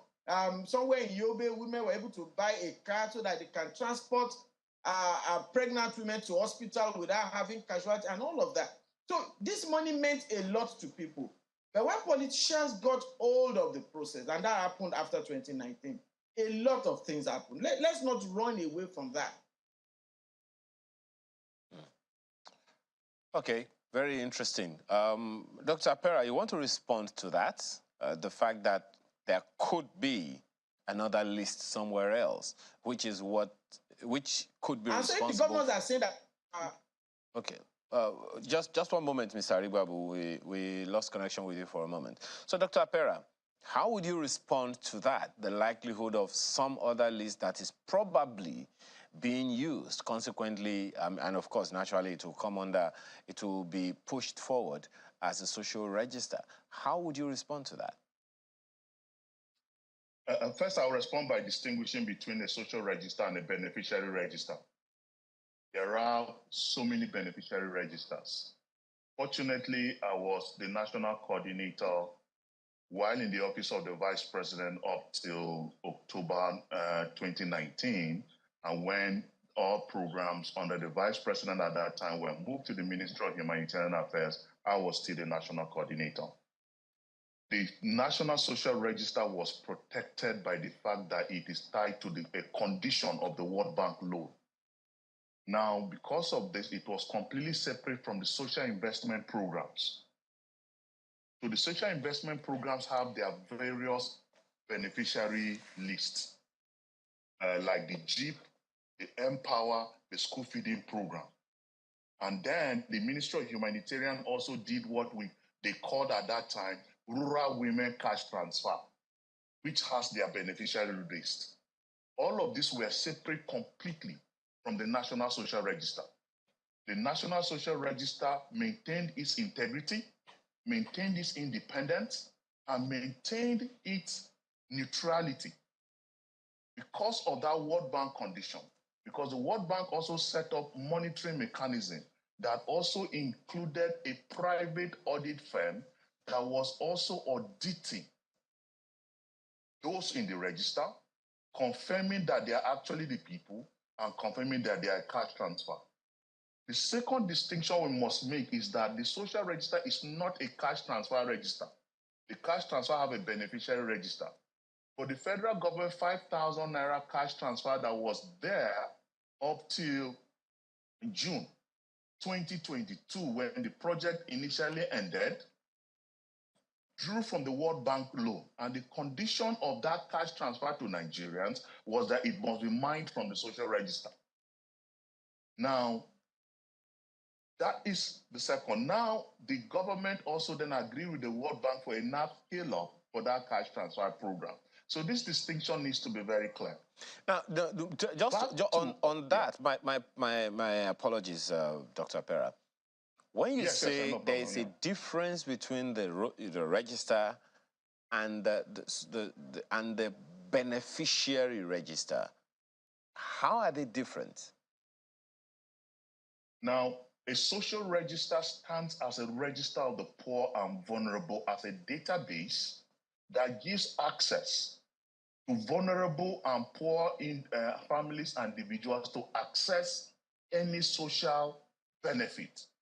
It could be health insurance, like the National Health Insurance Scheme. Yeah, I understand that. I saw all of the criteria, that you spoke about the other time. So, but the beneficiary register now. Yeah, the beneficiary register is a subset of the social register. So you mine from the social register to make up a beneficiary register for a particular intervention. Okay. So you have a beneficiary register. So essentially, are you saying then, Dr. Apera, are you saying that going by by what Mr. Arigbabu said the other time, that there is a likelihood that there are other beneficiaries that come into the list beside those that are from the social register. Is that what you're saying? Is that likelihood Not exists? from the point, yeah, not from the point of view of the social register. Okay, so when you mine the social register, okay, right? You mine the social register. We'll give an example of you. You want to do an intervention in your community. You come to the to NASCO or the SUCO state office. You say you want to mine the data of poor people in your community, and they will give you access to mine these poor people in your community. Say in your community, the poor people identified by the register are 10. So you take this 10 to do your cash transfer intervention or build houses for them or give them access to hospitals, right? Get into your community, you say, okay, in addition to these 10 people that are mined as poor, I also want to do widows. Oh, okay, all right. All right. You can carry your widows and add to that list. Okay, that is understood. Yes, it doesn't have anything to do with the social register, okay. yes. Reverend Ugolo, now, in the light of this understanding, if you agree that there is a likelihood that such things happen, how do we then marry? Because it would seem that that's the point of divergence. Well, I think there's no really big problem here. I think what Apera have explained is exactly what has happened. And what my brother from EDA was saying is also very clear. During the transition from the vice president office to the Ministry of Humanitarian, a lot of things happened. If you remember, that was time where, coincidentally followed with the COVID palliatives that was also coming up in the country. And the Ministry of Humanitarian was also headed by a politician. And it was also that period the National Assembly was also raising questions about the legitimacy of the so-called register. And there was also a fight from the National Assembly to be included because they are the ones that are closer to the people. So this controversy did not just start with this current NEC. It actually started in the previous administration. And as Apera have rightly explained, the National Social Register is an independent database that no politician can influence. And you know very well that when politicians cannot influence things, that thing is not always credible. That's really the challenge here. And what actually brought this confusion is that the Ministry of Humanitarian Affairs did not, and I remember we raised this question, and if Apela can still remember, about this issue of awareness, about clarity as to who is responsible for the COVID palliative and who is not responsible. But they didn't respond to our cry. So the federal government is solely responsible. Today, I am happy. They can now see the consequence of not engaging and listening to civil society. You know, I am happy that you can see the consequence when government try to do things secretly. The whole palliative that the Ministry of Humanitarian was implementing as at that time, they carried it out with lack of transparency. There was not accountability. And so Nigerians today are rather not surprised when NEC have raised questions about this. I think the real challenge is for clarity to come before the current National Executive Council. If the NEC, they have concern, which really, like you know, the social register is not a static thing. It's an ongoing development. And you need to have that clarity. Like Apera have also explained, when you want to mine the social register for your own beneficiaries, you need to also design it properly, like the state. The state government can also go to the social register to also mine their own beneficiary for their own special social protection program. But the program we are talking about, the cash transfer program we are talking about, it is for the federal government. And I give you an example, which one we have also monitored. You can see the report. We monitored the Abacha loot, which is the Abacha through, the $325 million that was recovered from Switzerland was also part of the cash transfer program. And this money was also used for cash transfer program. And it was part of the money that was used for the 5,000 naira And then the $500 million that the federal government secured as IDA facility contributed to 20%, while 80% came from Abacha loot, making it 100% for the cash transfer program within this period. You see, until we are able to make this clarity to Nigerians, it will be difficult for Nigeria to understand which of the beneficiary are you talking about. Okay, go ahead. And then you also know that we are talking about 133 million poor Nigerians. And the total number of population we are talking about that this cash transfer was targeting is less than 2 million. So it's difficult. So you might probably live in a community where nobody has benefited. And then when somebody is saying that they have received 5,000 naira, you will say, no, it's not true. It's like an elephant. Okay. When you touch the elephant's head and nobody else touches the tail, it is what you touch you describe. Exactly. So it raises a lot of questions. So I'm sticking with you for a moment, Reverend Ogolo. So in the light of these understanding that you all are giving us now, where do we go from here? Because there are those who are wondering, just as you said, yes. If you collected, another person is unable to collect, most certainly the governors who are with them are going to be wondering what is happening here. So it's, I mean, as Mr. Arigbabu said, it's fair to see things from their perspective for once. So how do we execute this whole palliative system in a way that would be acceptable? It's not likely to be acceptable to everybody. But how do we go about it in a way that will be acceptable to a much larger number of people that will be able to say, okay, this is significantly credible and we can improve on it? Let me also announce to you that the federal government have also secured another $800 million for the scale-up of this NASCO project, the social protection project in Nigeria.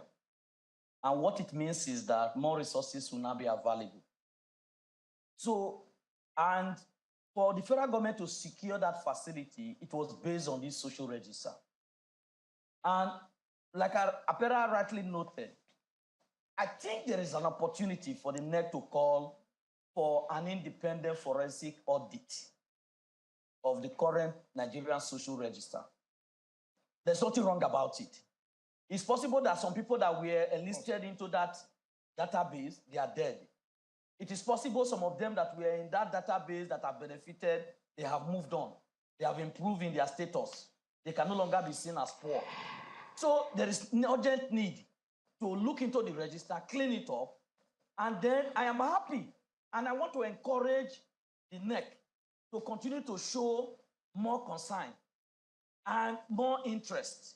Like Apera noted, in designing and implementing the National Social Register, the state government are key stakeholders. Okay, on that, let me, because we're winding down now, Reverend, so allow me to go back to Mr. Arigbabu. So, Mr. Arigbabu, here we are now, and the state governments, as you have heard, have been involved in the process thus far.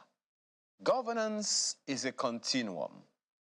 As you also noted, 50% of the governors today are new. 50% of them are well aware of what's been happening hitherto.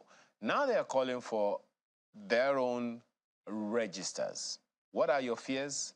What is your confidence? And how do we marry both data systems in such a way that it, at the end of the day, represents the genuine interest of Nigerians?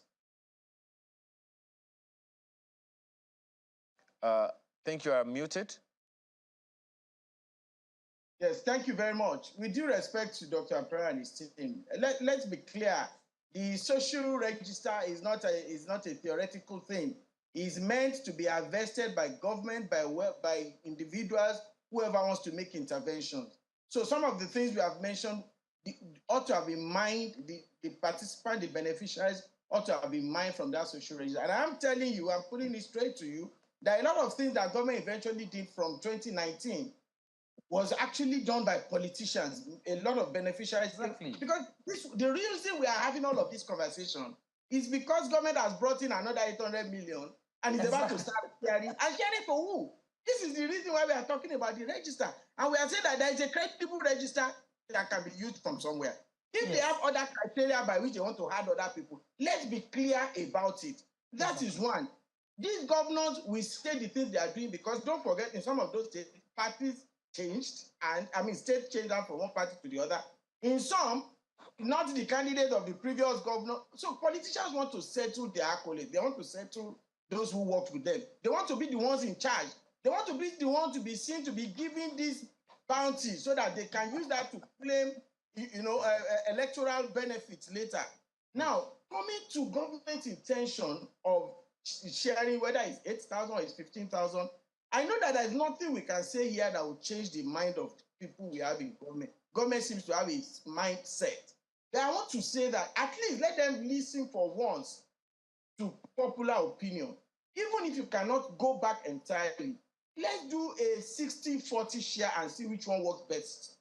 Use 60% to do the normal jamboree you want to do, and we know that a lot of it will be immersed in corruption.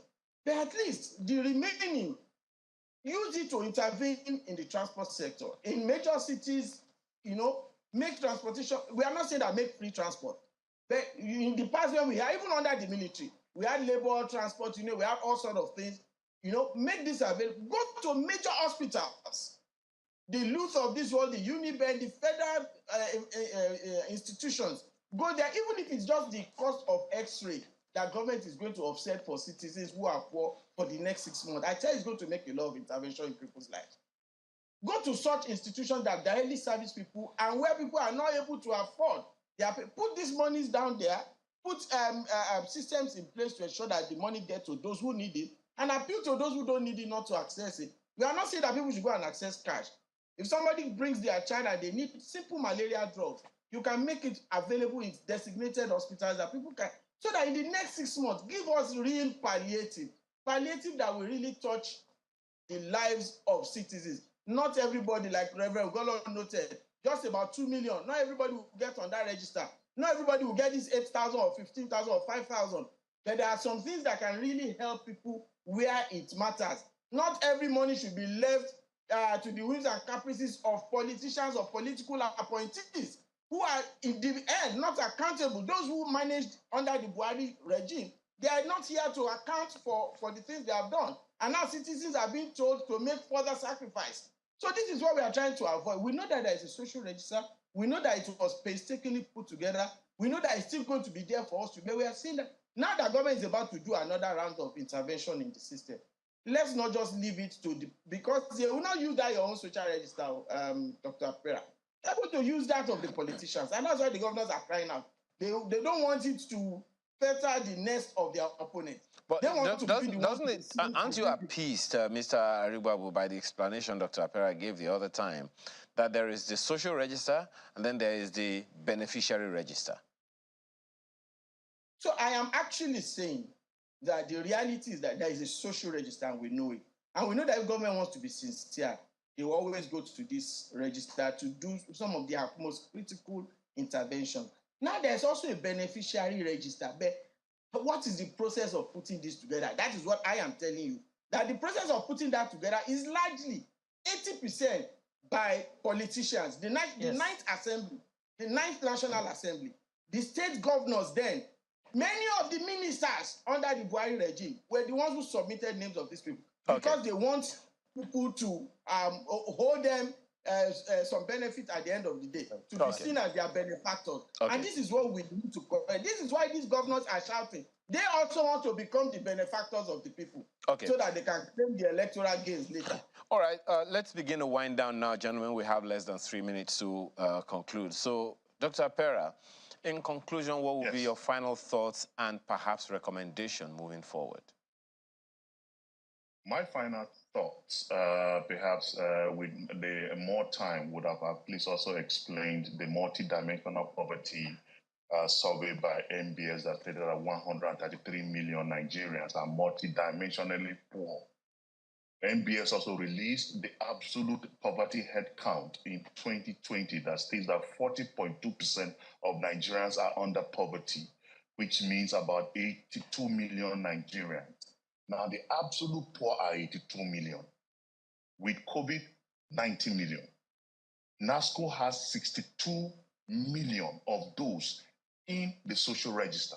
It's the most comprehensive database. I would tell government, every single governor has the social register in its Ministry of Planning. Go to your Ministry of Planning, call your permanent secretary, to call the coordinator of your state register to sit with you, explain the process of getting this data. We had a practical example in Zamfara where the governor actually formed, at that time, formed a team that went to the community and discovered that indeed it was a community-based register. And he came back to give a pass mark. We had the same thing in Kaduna, and the Kaduna state governor at that time, Rufai, publicly announced that all intervention must be from the social register. He went ahead to sign an ESCO extract that states that all interventions must mine from the social register in Kaduna State. Lagos State Governor Shonwolu, who is presently there, not only signed that executive extract saying that all social intervention must be from the social register, he has gone ahead to establish the State Operations Coordinating Unit as a full-fledged department in the Ministry of Planning. Now, these are some credibility statements out there for you. So I would say the federal government, your design of your palliative interventions could be varied. Like Golo said, yes, nobody says that you must stick to the social register, but if you're doing palliative and you're targeting the absolute poor, you go to the social register and you mine. Okay. You have other intervention on palliative, on transport, on electricity tariffs, on housing, etc. Yes. You can use whatever criteria you want. But if you want to do a poverty-targeted intervention, go to the social register.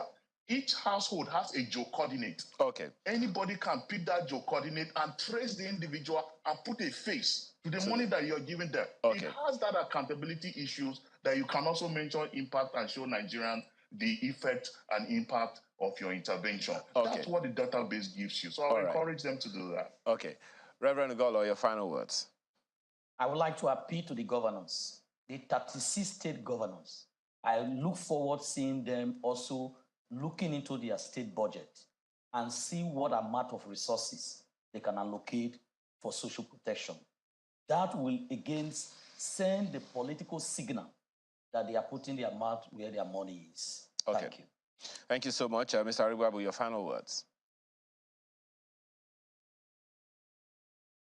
Thank you very much. I would like to appeal to Channels TV and to other media organizations. This is good that we're having this conversation, but there's another bit of this conversation that needs to be had, and that is how the cash transfer is corrupted and corruptible. Because if you do not deal with that, this 800 million will still go the wrong way. There are so many ways that people have perfected in corrupting these transfers to people. So if we are able to deal with that, have that conversation before any transfer starts, it will help. And I'm also appealing to the government, the state government. I'm joining Reverend Ugono in saying that they should also come out heavily and intervene. This is the time that you need to show to citizens that they count, that their lives matter.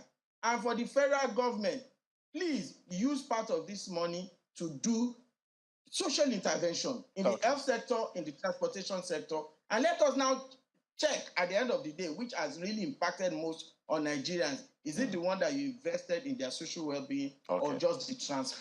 Thank you very much. Thank you, gentlemen, for your thoughts this morning. This has been quite insightful, I believe, for everyone who's watching. Dr.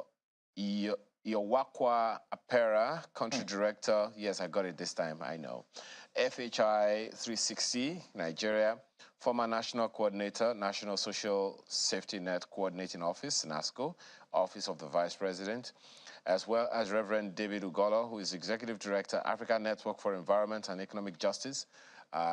We have also had Suleiman Arigbabu, Executive Secretary, Header Resource Center. Thank you, gentlemen, for being a part of our conversation this morning. Thank you. Thank you. Appreciate you. Okay. So we're back right after now for another topic. Do stay with us.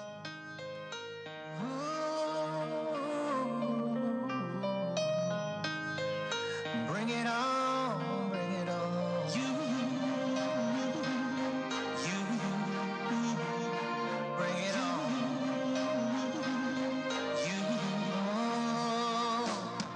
Life know the sweet too, eh? If some people know the hate too. So use the number 6 and calculate. You go see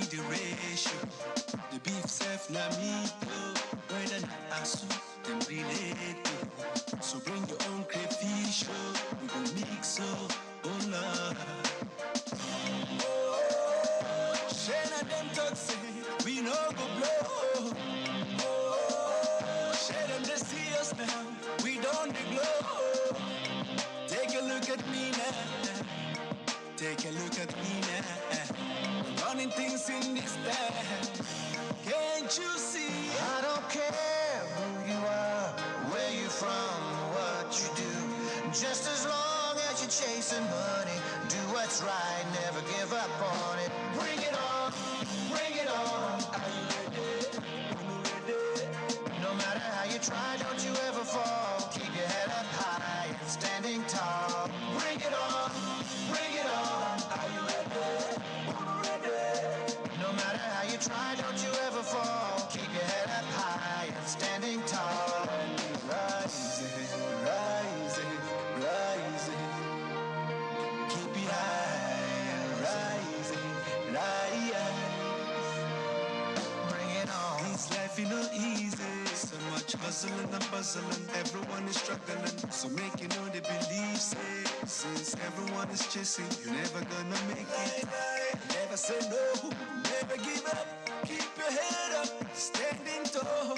And for sure, you go turn it up, turn down for what? Shane and them toxic, we know go blow. Share them to see us now, we don't glow. Take a look at me now, take a look at me now. We're running things in this town. Can't you see? I don't care who you are, where you're from, what you do. Just as long as you're chasing money, do what's right, never give up on it. Bring it on, bring it on. Are you ready? No matter how you try, don't you ever fall. Keep your head up high and standing tall. Bring it on, bring it on. Are you ready? No matter how you try, don't you ever fall. Keep your head up high and standing tall. And rising, rising, rising.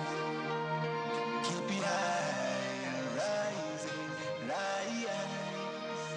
I don't care who you are, where you're from, or what you do. Just as long as you're chasing money, do what's right, never give up on it. Bring it on, bring it on. Are you ready? No matter how you try, don't you ever fall. Keep your head up high and standing tall. Bring it on, bring it on. Are you ready? No matter how you try, don't you ever fall. Keep your head up high and standing tall. Thank you. Let me just remind you,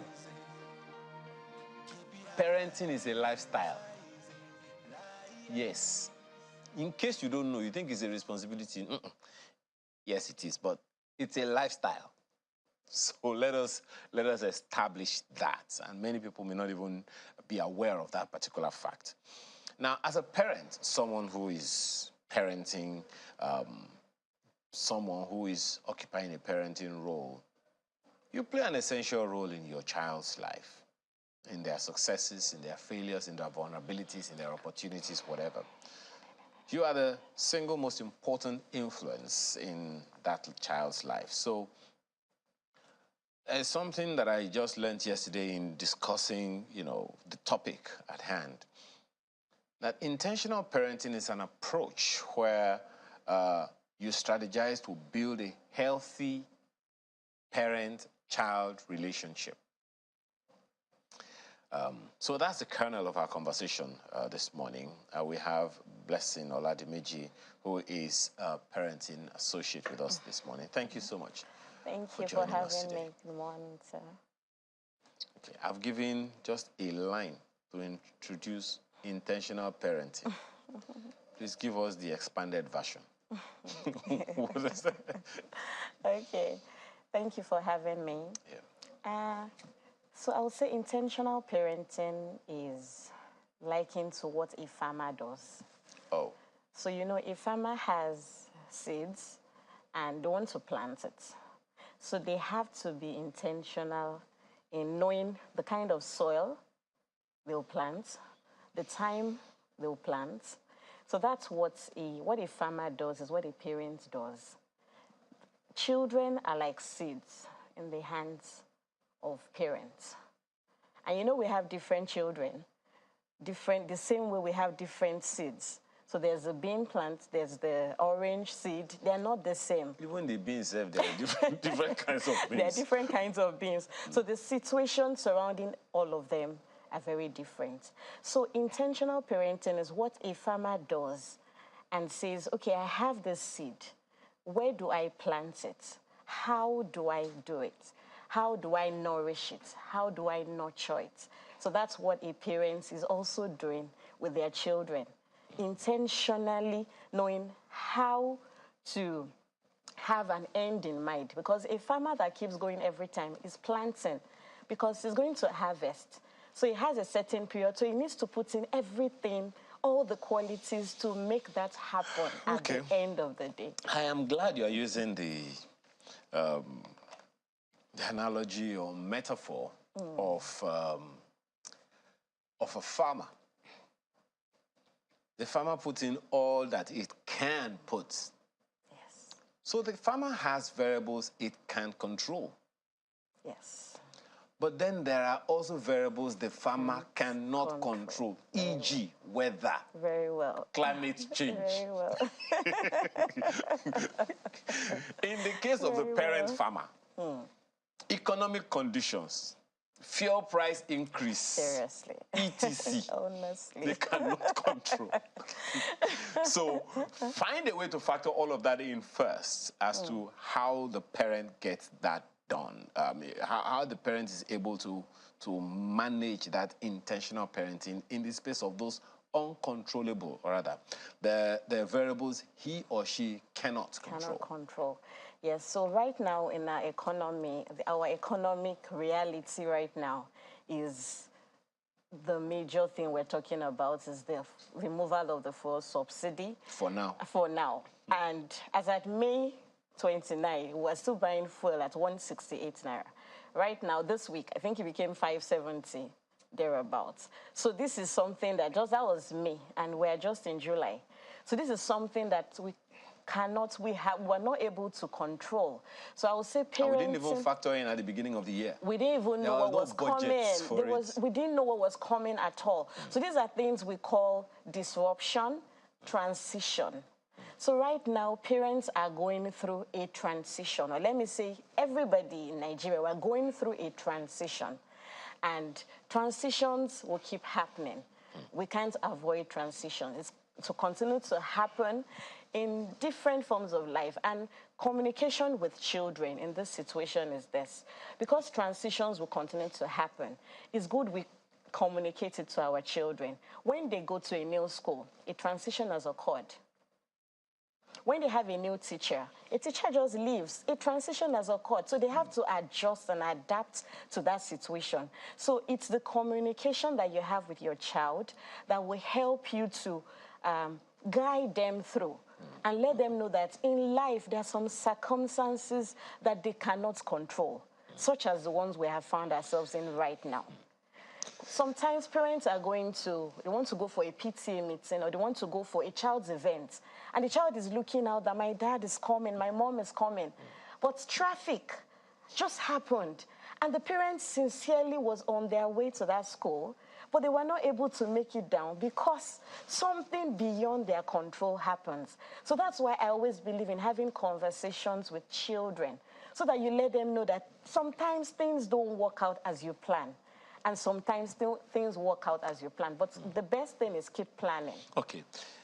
Still talking about that communication. I'm going to come to the point of the farmer. We've looked at the farmer from the perspective of the seed. Yes.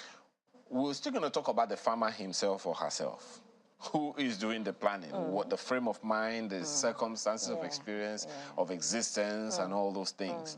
But in terms of the communication, there are different ways we talk to different classes of children. Yes. You don't talk to a toddler the way you talk to a teenager, for instance, and adolescents and all those things. Now, when you talk about intentional parenting, let's talk about how, first of all, maybe we should actually talk about that farmer first. You didn't just say parents, you said intentional parents. Yes. So, Why intentional parents? Are there parents that are not intentional? Or they became parents accidentally? Definitely. So we have... even though they are married? They might not even be married. We have single parents. Yes, I know. But so is it possible to have intentional parents that are married? Yes, or unintentional parents that are married? So the truth is, most of us, when we grew up, the kind of, I grew up in the early 80s. So when we grew up, all we saw around was when you finish an higher institution, you go for NYSC, then you get a job. Then after a job, they start asking you, when are you getting married? Now, when you get married, the next question is, when are you having children? Yes. Isn't that... What's wrong with that? Isn't that to be expected? So, yes, so some parents are not... Intentional parenting is being aware, being conscious of the aim of what you are doing, being conscious that there's an end in mind. It's, I call it a proactive approach to raising wholesome children. It's a proactive approach because you have to look ahead. Remember, the child that is coming, you have never met that child before. Any baby that comes, you're meeting the baby for the first time. The baby doesn't know that you're both meeting each other for the first time. So you have to try to understand, know this child. Who is this child? The fact that you want to know who your child is work on its own. Because children are also different. So when you have child A is different from child B. I have 3 princes, I have boys, and the 3 of them are as different as morning, afternoon, and night. They're not the same. So because they're not the same, I cannot treat them the same way. The way you talk to them differs. Like you just talked about the ages now that we have. You cannot talk to a child of 17 years the same way you spoke to that same child when the child was 5. You have to upgrade on the communication that you have with such child. Okay. When you were growing up in the 80s, as you said, I'm going to stoke a fire now. Once mommy or daddy says, this is what we are doing, what do you say? We take it. Good. Yes. You tell any of your princes today, go there. What's the next thing you hear? Why? Why? Yes. Thank you very much. Yes, because times have changed. What changed it? Is it not the same wristwatch you are using? It's the same wristwatch we are using. But I was telling my princes that when I was in the university, 300 level was the first time I had a phone. But they came into the world and met a phone. They met a laptop. They met color television. You also had a tablet. I didn't have a tablet you had at that time. Slates. You had slates with stylus, white stylus. Yes, so there's so much modernization. Our children are more exposed. There's globalization. They've been able to see what is going on outside their own, from their rooms. I tell people, when people say, my child does not know things, I tell most parents that the fact that your child is watching the television, the child can listen to news, the child has a tablet, the child has a phone, the child has gone around the world. So those are some of the variables that the parents may not be able to control, but they might be able to guide. Now, let's stick with the parent for a little bit longer. The parent grew up traumatized in a way because you just did what you were told. Yes. They ask you, mommy, why? Why, yes. I'm sure someone watching right there is okay. Remembering, you tell that, daddy says, go and sit down there. He says, daddy, why? Yes, I remember something happened some years ago when one of my princes, he was very close to was in the living room. My husband was close to the kitchen. And my husband wanted to drink water and called him. I think my son was about 4 years then, and my husband called him to drink, please get me some water. You know what he said? He said, Dad, you're closer to the kitchen than I am. So logically, that makes sense, right? Logically, that I can imagine your husband saying to that boy, she has said this to my dad. You know what will happen. But now, what intentional parenting now means in this situation that I just gave an example, what my son did. Intentional parenting says he's right. Logically, he's right. He needs guardians. You need to guide him. So my husband said, okay, yes, you're correct. You know, you're right. I'm very close to the kitchen where there's water. but I want to drink the water from you. And you're on the training ground, so we're still training you. I can pick the water, but I'm training you to run errands. I said, okay, Dad, you would have said that. And he went. So intentional parenting says you reason with your children. Oh my goodness, you're laughing. Oh, Jesus. But seriously, that's the truth. Okay. They're born at a different you see, time. why that might be a little difficult for some parents, and I'm saying this advisedly, because there are, you're pretty well aware, more aware of these things than I am. Teenagers, adolescents who are not happy with their parents, yes. who feel that mommy doesn't understand me, daddy doesn't understand me. Very well. And the parents are like, what are you talking about? What should I understand? What exactly, so there is that divergence.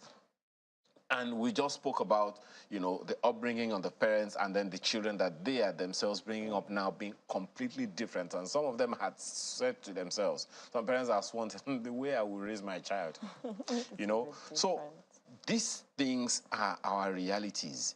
The parent himself or herself is in transition. Yes. So how do we manage those transitions in a way that at the end of the day, all the factors collide, they agree. Yeah. They have a consensus, they have a convergence. The parents and the children can agree. Right now, that is not the case. So how do we help? Because we can't give the initiative to the children, no matter how mature, intelligent, whatever they are. Yes. It's the responsibility of the parents. Yes. Unprepared, unintentional as they may be, how do we get to that point of convergence? Okay, so I will describe it using 4 C's. So the first one, and I'm also a parent, so I'm in this same situation that we're in. I'm in transition. I'm asking questions that can't be answered. When you think you're settling down into something, another thing is showing up, and you're like, what's going on? So we're all, or most of us are in the same situation. The first thing I would say is conversations. Have age-appropriate conversations with your children. It has to be age-appropriate. So that's why you will tell a toddler in a way that the toddler will understand. It's different from the way you tell a teenager. So the first thing is to have conversations with our children. Let them know what is going on right now. Explain it in their age-appropriate understanding. And let a child know. I called my princess and I told them, I said, do you know before we're buying fuel at 168? Now, you guys know the maths. Do the maths. It's 570, subtract it from this. And they're like, wow, Mom, wow. I say, yes, so that is what is going on. Now, that's their own age. How does that affect their So they have to know that they have to start managing things. It can't be like before anymore, whereby they take, okay, for example, you buy milk, you buy a refill, you buy a tin of milk, then all of a sudden you switch to sachet. So you have that conversation. Yeah, you have that conversation. You see the way I'm looking at you? It works. You have that conversation. It works fine. My children understand it because we have that conversation. And they say, Mom, we want to keep dishing with the spoon and taking so much milk. And we say, no, we have to have sachet. So this is your sachet. Maybe it's 16 grams. You manage what you have. So it's conversation. So they say, okay, they understand. See, children understand. We just think our children do not understand. When we explain things to them, they get it. They understand it. There's a way you have a conversation with your teenager. You can go to their room. You can just... So the first thing, you step down to their level.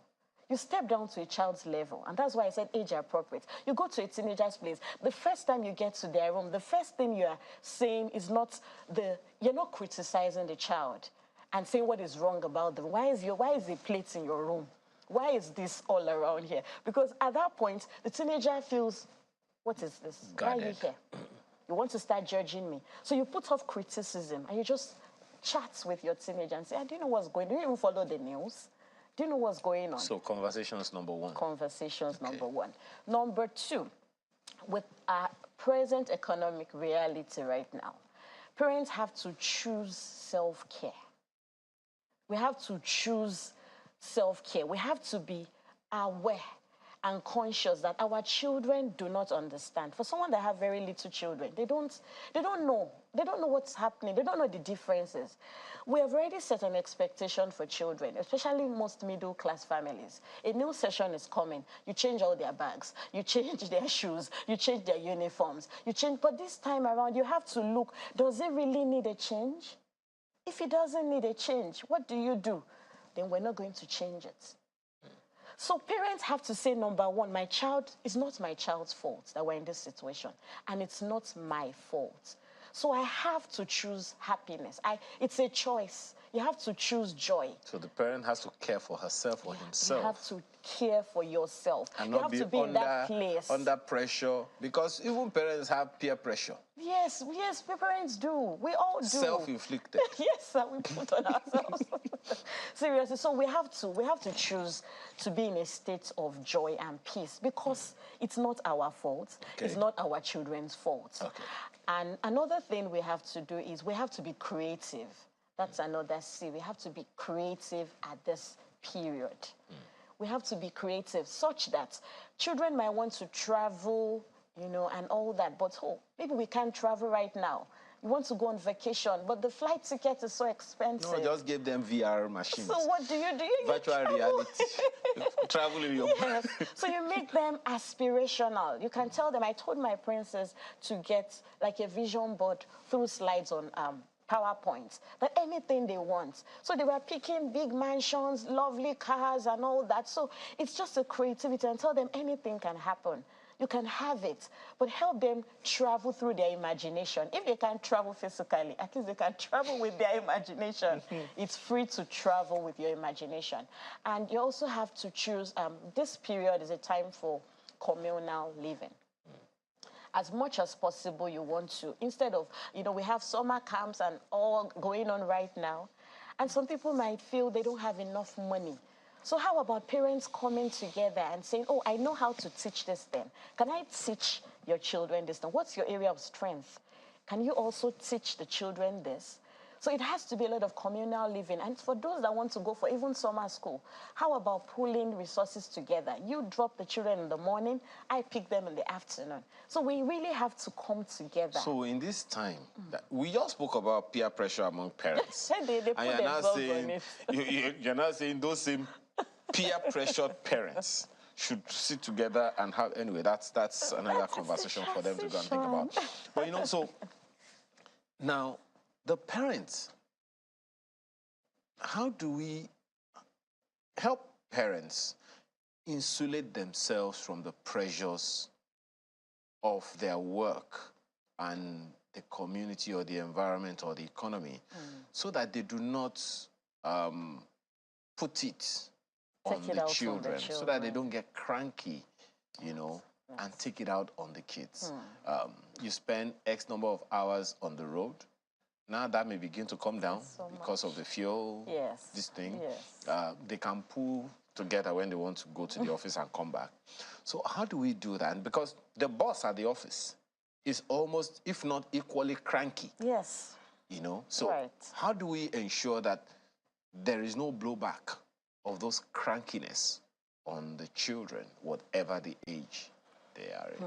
So that's a lot of work and consciousness. Parents have to be more deliberate in that situation. The first thing is it has to be deliberate, such that when you're going home, you're already telling yourself, I am going back home, my children are at home. So you have to put yourself in a state of calm. I'm going back home, my children are home, today has been tough, and it's still conversation, talking to parents, talking to the children about it. When you get home, you let the children know that, oh, okay, I'm back, how was your day? You want to tell them my day was fine or my day was rough and all that. Okay, let me make this worse. So one, you're telling yourself behind the wheel or something, I'm going home, my children, and then someone shunts in front of you or some other mad driver, does something to you, the commercial drivers, the bike drivers, all of them literally working against your self-talk. Everything you're planning. That's one. You get home, you're still struggling with, okay, I'm going home, and then you get home. All the things you told the kids to do, especially at this time that they're at home, holidays, they have left undone. And they're teenagers. So, is it still possible for the mommy and daddy to come home calm, cool, calm and collected? It's possible. Oh, really? Yes, it's possible. Okay. So when it comes, now this is holiday period, for example, and children are around, they're at home, the children and the teenagers now. One mistake parents make is that we force our children to do things. Like I told you the other time, that even little children can understand. So one thing we do is allow children choose when they want to do certain things, especially the teenagers. Ask them, like you put them through it, that, okay, this is what I want you to do. What time do you want to do it? So it has to come from them. This is a way, it's just being intentional, like I said. It's just a deliberate action. You tell them to choose, okay, what time do you want to do these things? Most of the time, when children pioneer things, when they choose things and they champion things, it helps them do it. It helps them to do it. So you let them know, when do you want to do it? For example, what I did with my princess, the first week was play, play, play, play. We just finished the exam, so can we just play, play, play, play, right? And from the second week, if you don't have your bath before, after, even if you don't have your bath after 11 a.m., you're not eating, you've lost breakfast. So I'm not telling you, go and have your bath. We're not having that conversation. I'm not forcing you. But you just know that once it's 11 a.m. and you have not had a bath, you've lost breakfast. So there are certain things that parents do that you help your children to comply. So that child already knows that, okay, if I don't do this thing, I don't get this thing. And the same with teenagers. Just ask them. I'm telling you that if we can ask teenagers, what do you want? And what should be the consequence if you don't do it? They choose it themselves. It works. So it is the mommy and daddy that have left home at 6 a.m. It works. I will now be monitoring 11 a.m. I don't know. Anyway, I get the point you're making, and I'm pretty sure everyone else has got it. You know, so we're rounding off in about 5 minutes on this conversation now. For the parents, for the children, do you think we sometimes expect too much from them? Very well. Of course we do. We expect a lot from our children. Remembering how we were raised, a lot was expected from us. So it's a cycle that being intentional can actually break. Like, because we were raised in that form, it's something that is already in us. But when we talk about being intentional, and I'm really talking about intentionalism, because that makes you pause. It makes you conscious. It makes you aware. It makes you deliberate and say, okay, how did I get here? Then remembering that we were children before. Most of us parents have forgotten that we used to be children. So how did we feel at those times, those years? So if we get into that state, how did I feel then? It helps us to relate better with our children. It's remembering, but most parents have forgotten how to play, how to laugh, how to color. In this economy. We can do it. Guess what? It's even going to calm us down. When last did you paint a picture, sir? So draw a circle with different colors. You paint this side. Just go and try it. You will be calm. So you have heard, whether you are 50 years old or 55 years old, get coloring paper and pen. Interestingly, it's even easier now because it's something people can do on their tabs and all those things. Play with your children. So essentially you're saying parents themselves, and I like the second C, care. Parents themselves need to relax. They need to care for themselves before they can give the care. Yes.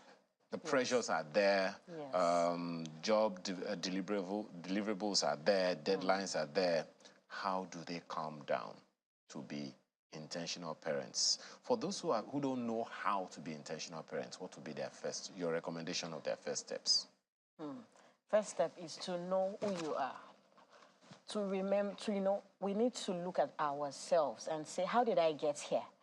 Everything that has formed who I am right now. Because most things that have formed who we all are right now, sir, it's as a result of our significant emotional experiences, our upbringing, our background, and our environment. This has formed who we are. So once you see that I was born at a different time, we didn't have this. My children are born at a different time. They have this. So we need to get into a state of consciousness. So the first thing is, I can't relate to my children the same way my parents related with me because the circumstances have changed. Okay. Everything is now different. So that's the first stage to be intentional. Get to a state of looking at yourself, asking yourself questions. How did I get here? Who was I as a child? Who was I at age 5? Who we are at age 5 most of the time tells us who we really are. Because life has happened. So a lot of us have changed into someone else because of lives that's most. You even assume that some people remember where they were at age 5. Well, thank you so much for this conversation. This one has been quite enlightening, and I'm hoping that everyone else who's listened will get there, because maybe another day we'll talk about emotional intelligence, because parents themselves need to get to that space of that emotional intelligence, because if you are emotionally intelligent, it's easier to balance your conversation with the other fellow, irrespective of who this other fellow is. Thank you so much for being a part of this program this morning. Blessing Oladimeji is a parenting associate and is a partner in Parental. Thank you so much for your time today. Thank you, sir. Thank you. So, we're back right after now to take on another issue. We call it the home stretch. And guess with who? After this break, we'll be right back.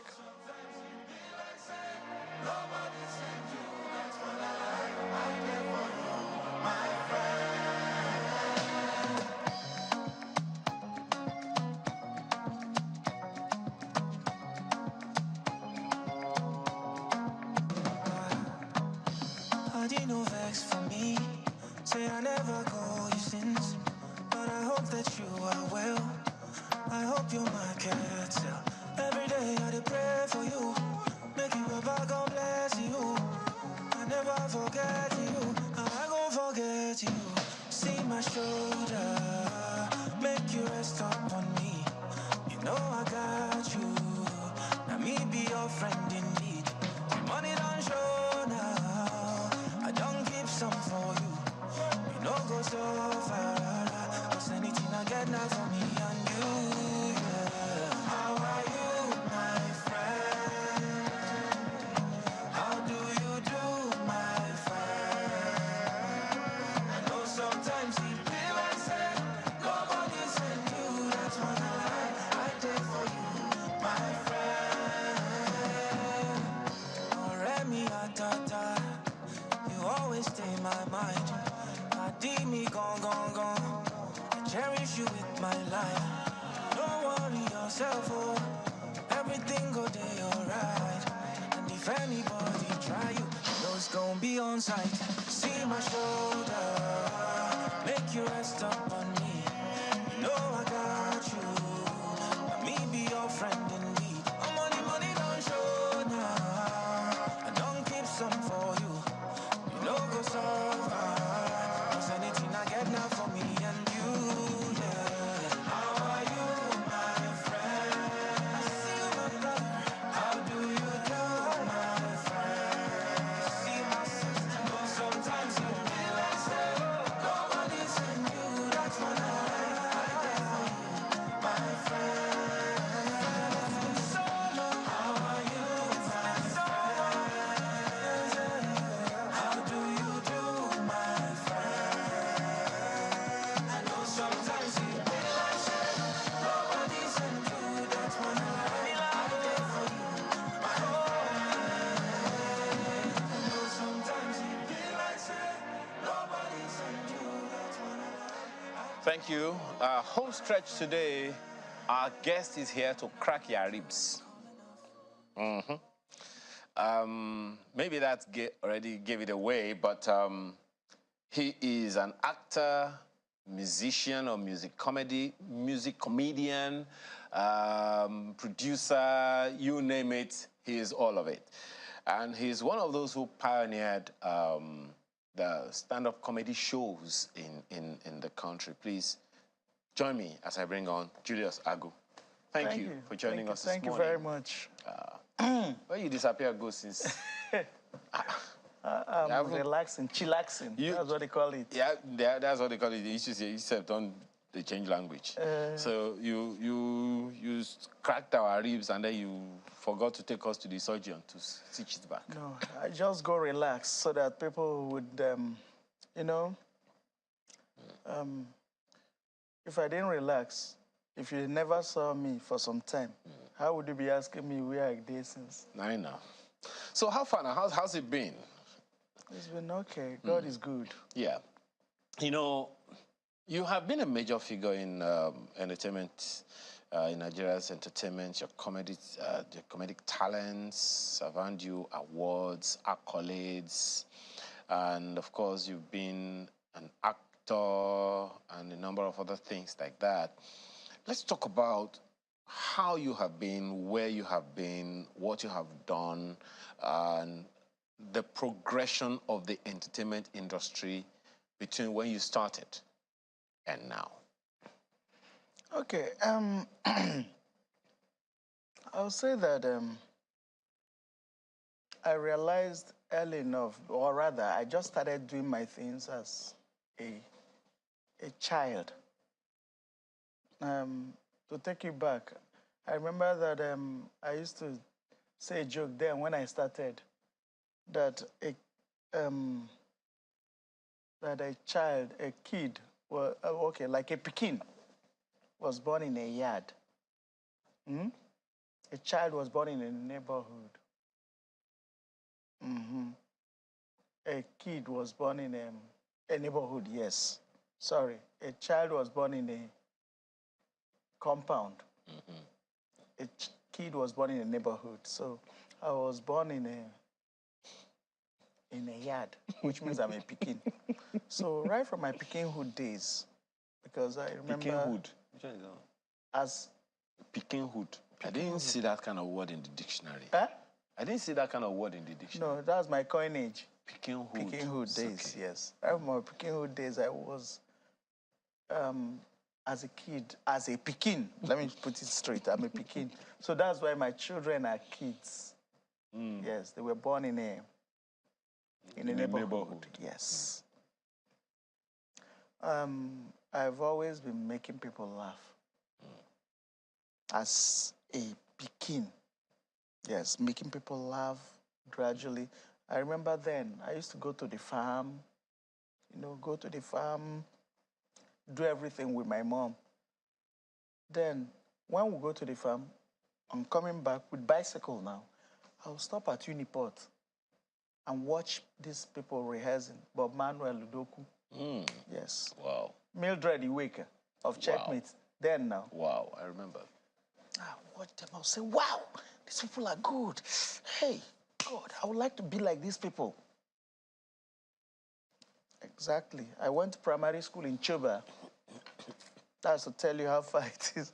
I went to primary school in Choba, UPE, Universal Primary Education in Choba. After my UPE, I went to secondary school. I thank God that I went to my secondary school in GSL Burikiri in Port Harcourt. After some time, and then I came to Akpo Grammar School, Ozuoba, which is like a stone throw from Choba village. Yes. After that, I don't want to go into the things that happened then, because I had some challenges then. You remember what they call it again? That riot. Which of them? Anti-SAP riot. Okay. Remember what caused anti-SAP riot? Not really, but go ahead. You can't remember? Okay. Then I was actually captured by the policemen. I was underage. They just started capturing people somehow. They captured me. And I was thrown behind the counter. I waited for some time, but then, to tell you the truth, I've been always making people laugh. They just saw me. And then I started seeing Pamano Doku in theater arts. Then I said I was going to study these theater arts. As a matter of fact, when I came to Akpo Grammar School to finish my secondary school, I wrote my WAEC there, and I passed. Behold, they held our results. Then I went and enrolled in CTA, Certificate in Theatre Arts in Uniport. I was already doing Certificate in Theatre Arts when they released our results, and my result was complete. So immediately I finished the CTA, I just enrolled and went into my degree program. So that was how.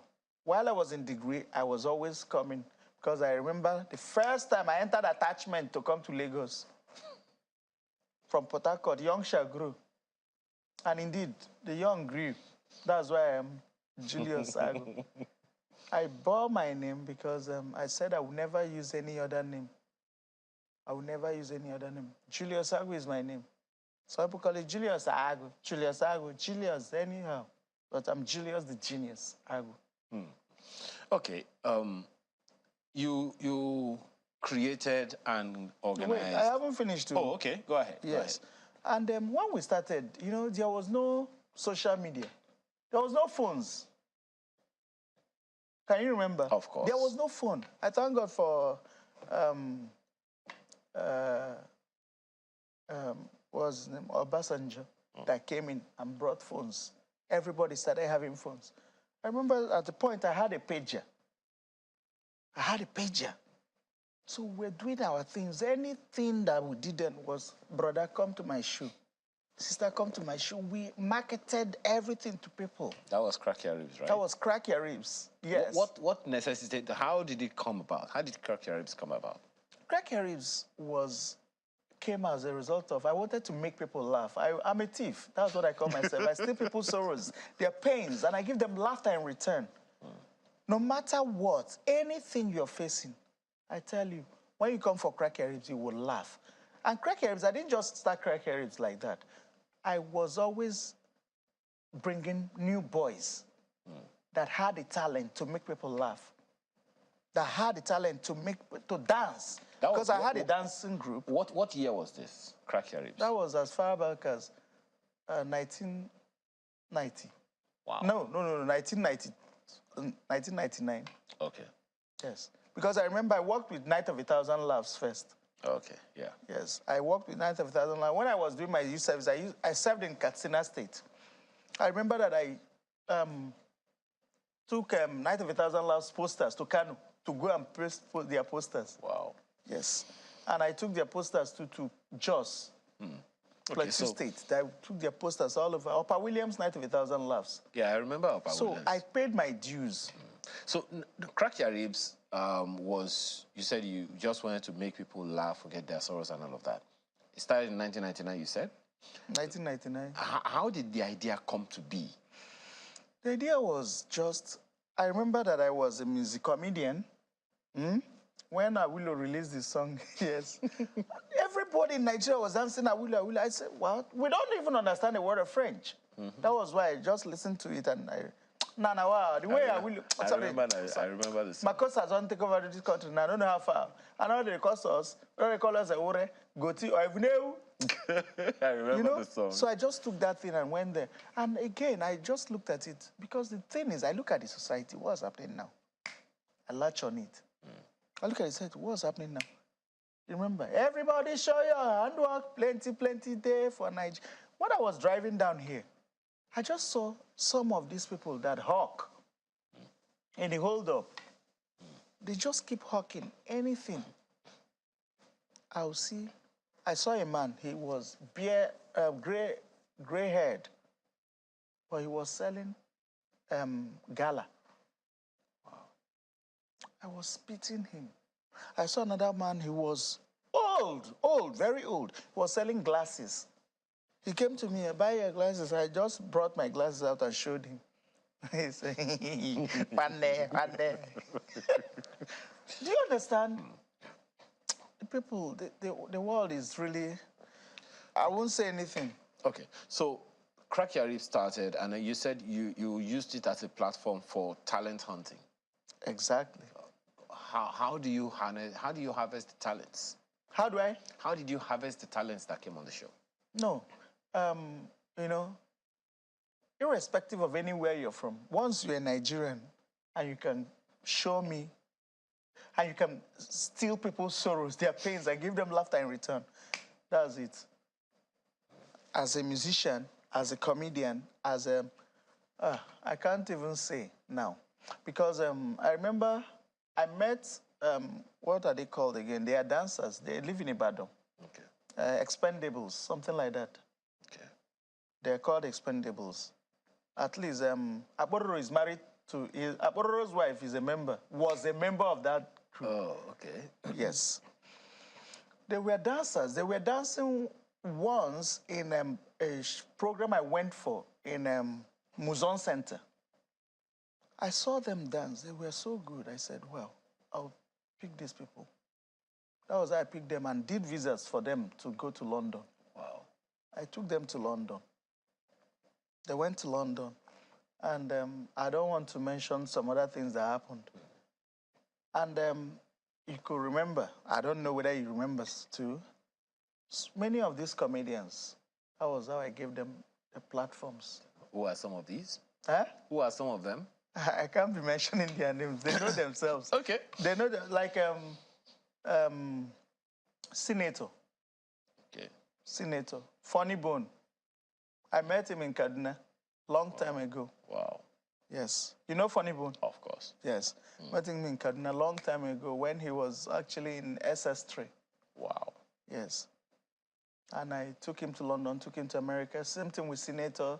Same thing with Osama. For the same Crack Your Ribs. Yes. We'll talk about the upcoming one shortly, but you also had Laugh for Christ's Sake and Festival. Yes.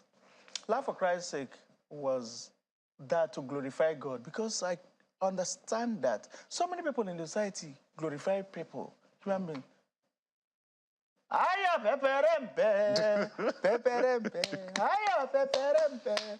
Ha, Odimaraleva, Achilles Agu don't come again. You know? But nobody praises God, the ultimate, the creator of heaven and earth, the man that created you and put you and gave you the mic and gave you the talent. So that was why I brought out Laugh for Christ's Sake.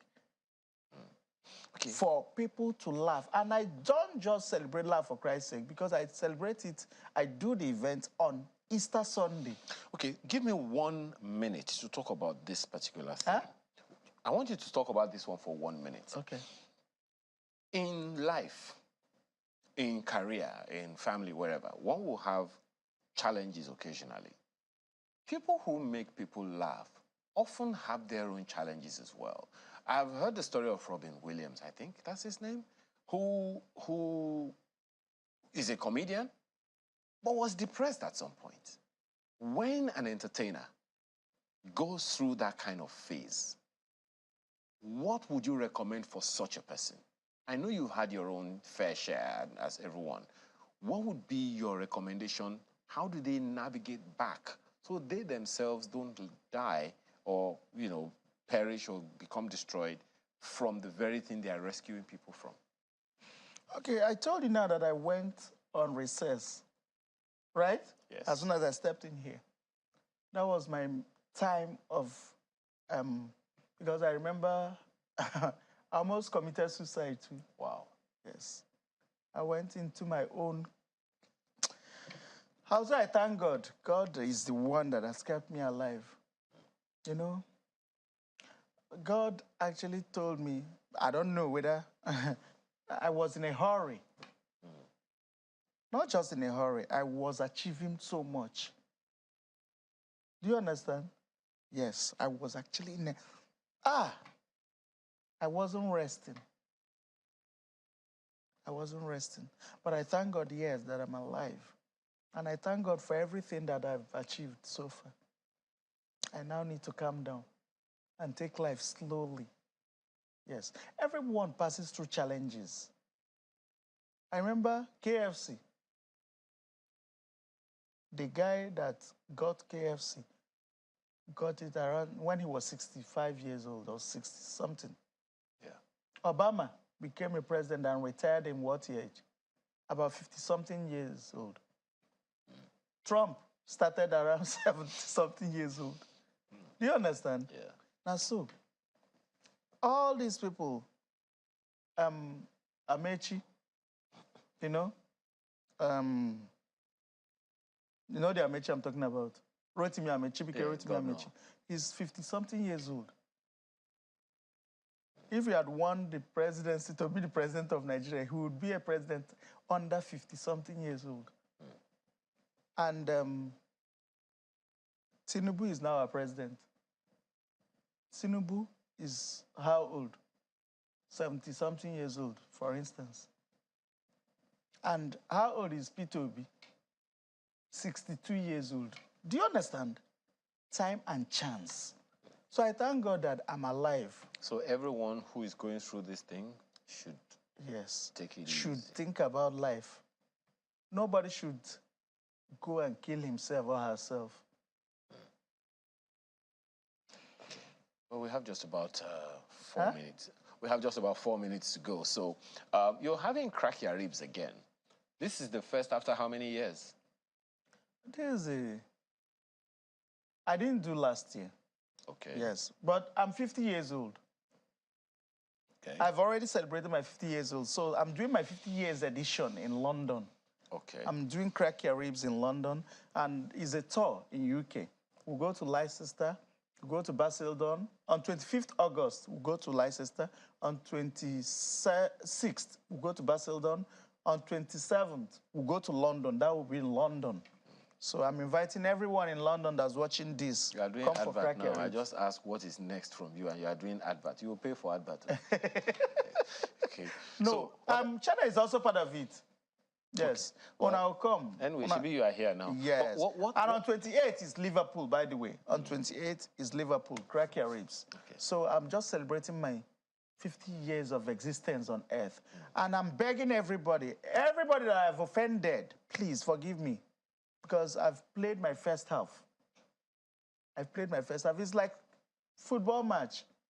When you don't play your first half, you make your mistake. Second half, you come and improve. So anybody that I've offended, and I don't know how this goes to one guy, Joshua Ojo. Anyhow I've offended you, please, forgive me. Please, bring my, I shot my, he's shooting my documentary. He's shooting my documentary. He has held it since. Please beg him to bring it, please. Well, you have to pay my lawyer to do that for you. Please, Joshua Joe, if you're watching this, I beg. Okay. No vex, bring him. Just one quick last one. Mm-hmm. Fame is quite a thing. Mm-hmm. And I know that in your industry, there will always be, as you've quoted the Bible quite a few times, offenses will come. The unity of the country is very, very important to so many people, including yourself. Is very important to so many people, including yourself. Mm-hmm. And a sizable number of people believe that the entertainment industry can do a lot in that regard. But without a united entertainment industry, there will be a challenge. How do you see resolutions within your industry, be it among musicians, actors and actresses, entertainers generally? How do you see it happening? Do you see a need for a mechanism for conflict resolution within the industry? I see the need, but then the fact still remains that nobody will agree for that. Really? Yes, that's a fact. Nobody will agree for that. Everybody's chasing his dream. Everybody is chasing his dream. Do you understand? Success. Nobody sleeps. Success is speed. So everybody's chasing that success. Where is it? Where is it? Where is this? That's how success is. Okay. So just this, so do you remember any of your most memorable jokes? No, my memories. Jokes that people will still say, this guy. You remember, I would say this, all these jokes, because social media has its own problems. Social media. Some people go and watch jokes on social media, copy it. They will copy the joke and go and crack, and go and tell people in weddings. Yes, that's a very good place to tell jokes. When they want to go for a wedding, they go and watch. It's research now. I've watched a show before where the stalker. Yes. I thank God. The stalker too, I took him to London the first time. You know the stalker? Yeah, of course. Yes, he's doing well. I took him to London the first time. I took him to Port Harcourt to perform on Crack Arabs. I took him to Kaduna State. Yes. I also put him on this man's show, Amajupinik. You've not told me this joke. Huh? You've not told me this joke that I want to hear. Your most memorable joke. I wanted to. I wanted to before you cut me off. Okay, let me tell you this. I said that people don't copy the jokes to them anyhow. Because I remember that when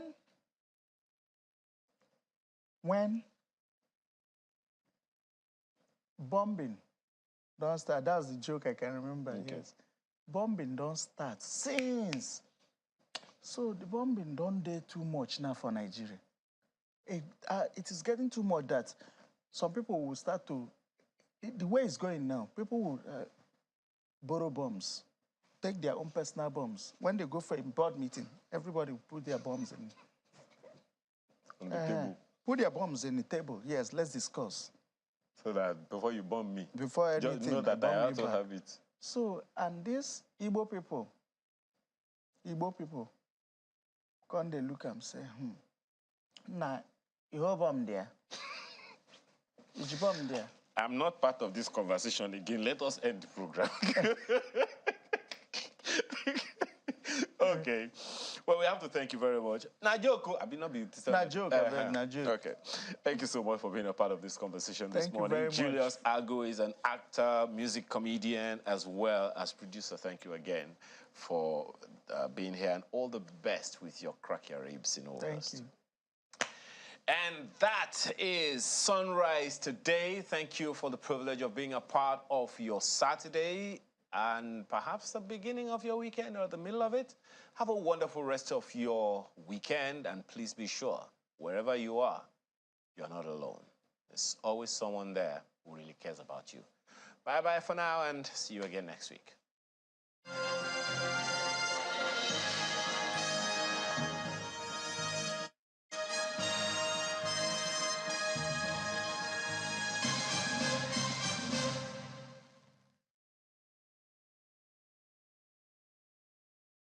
Our website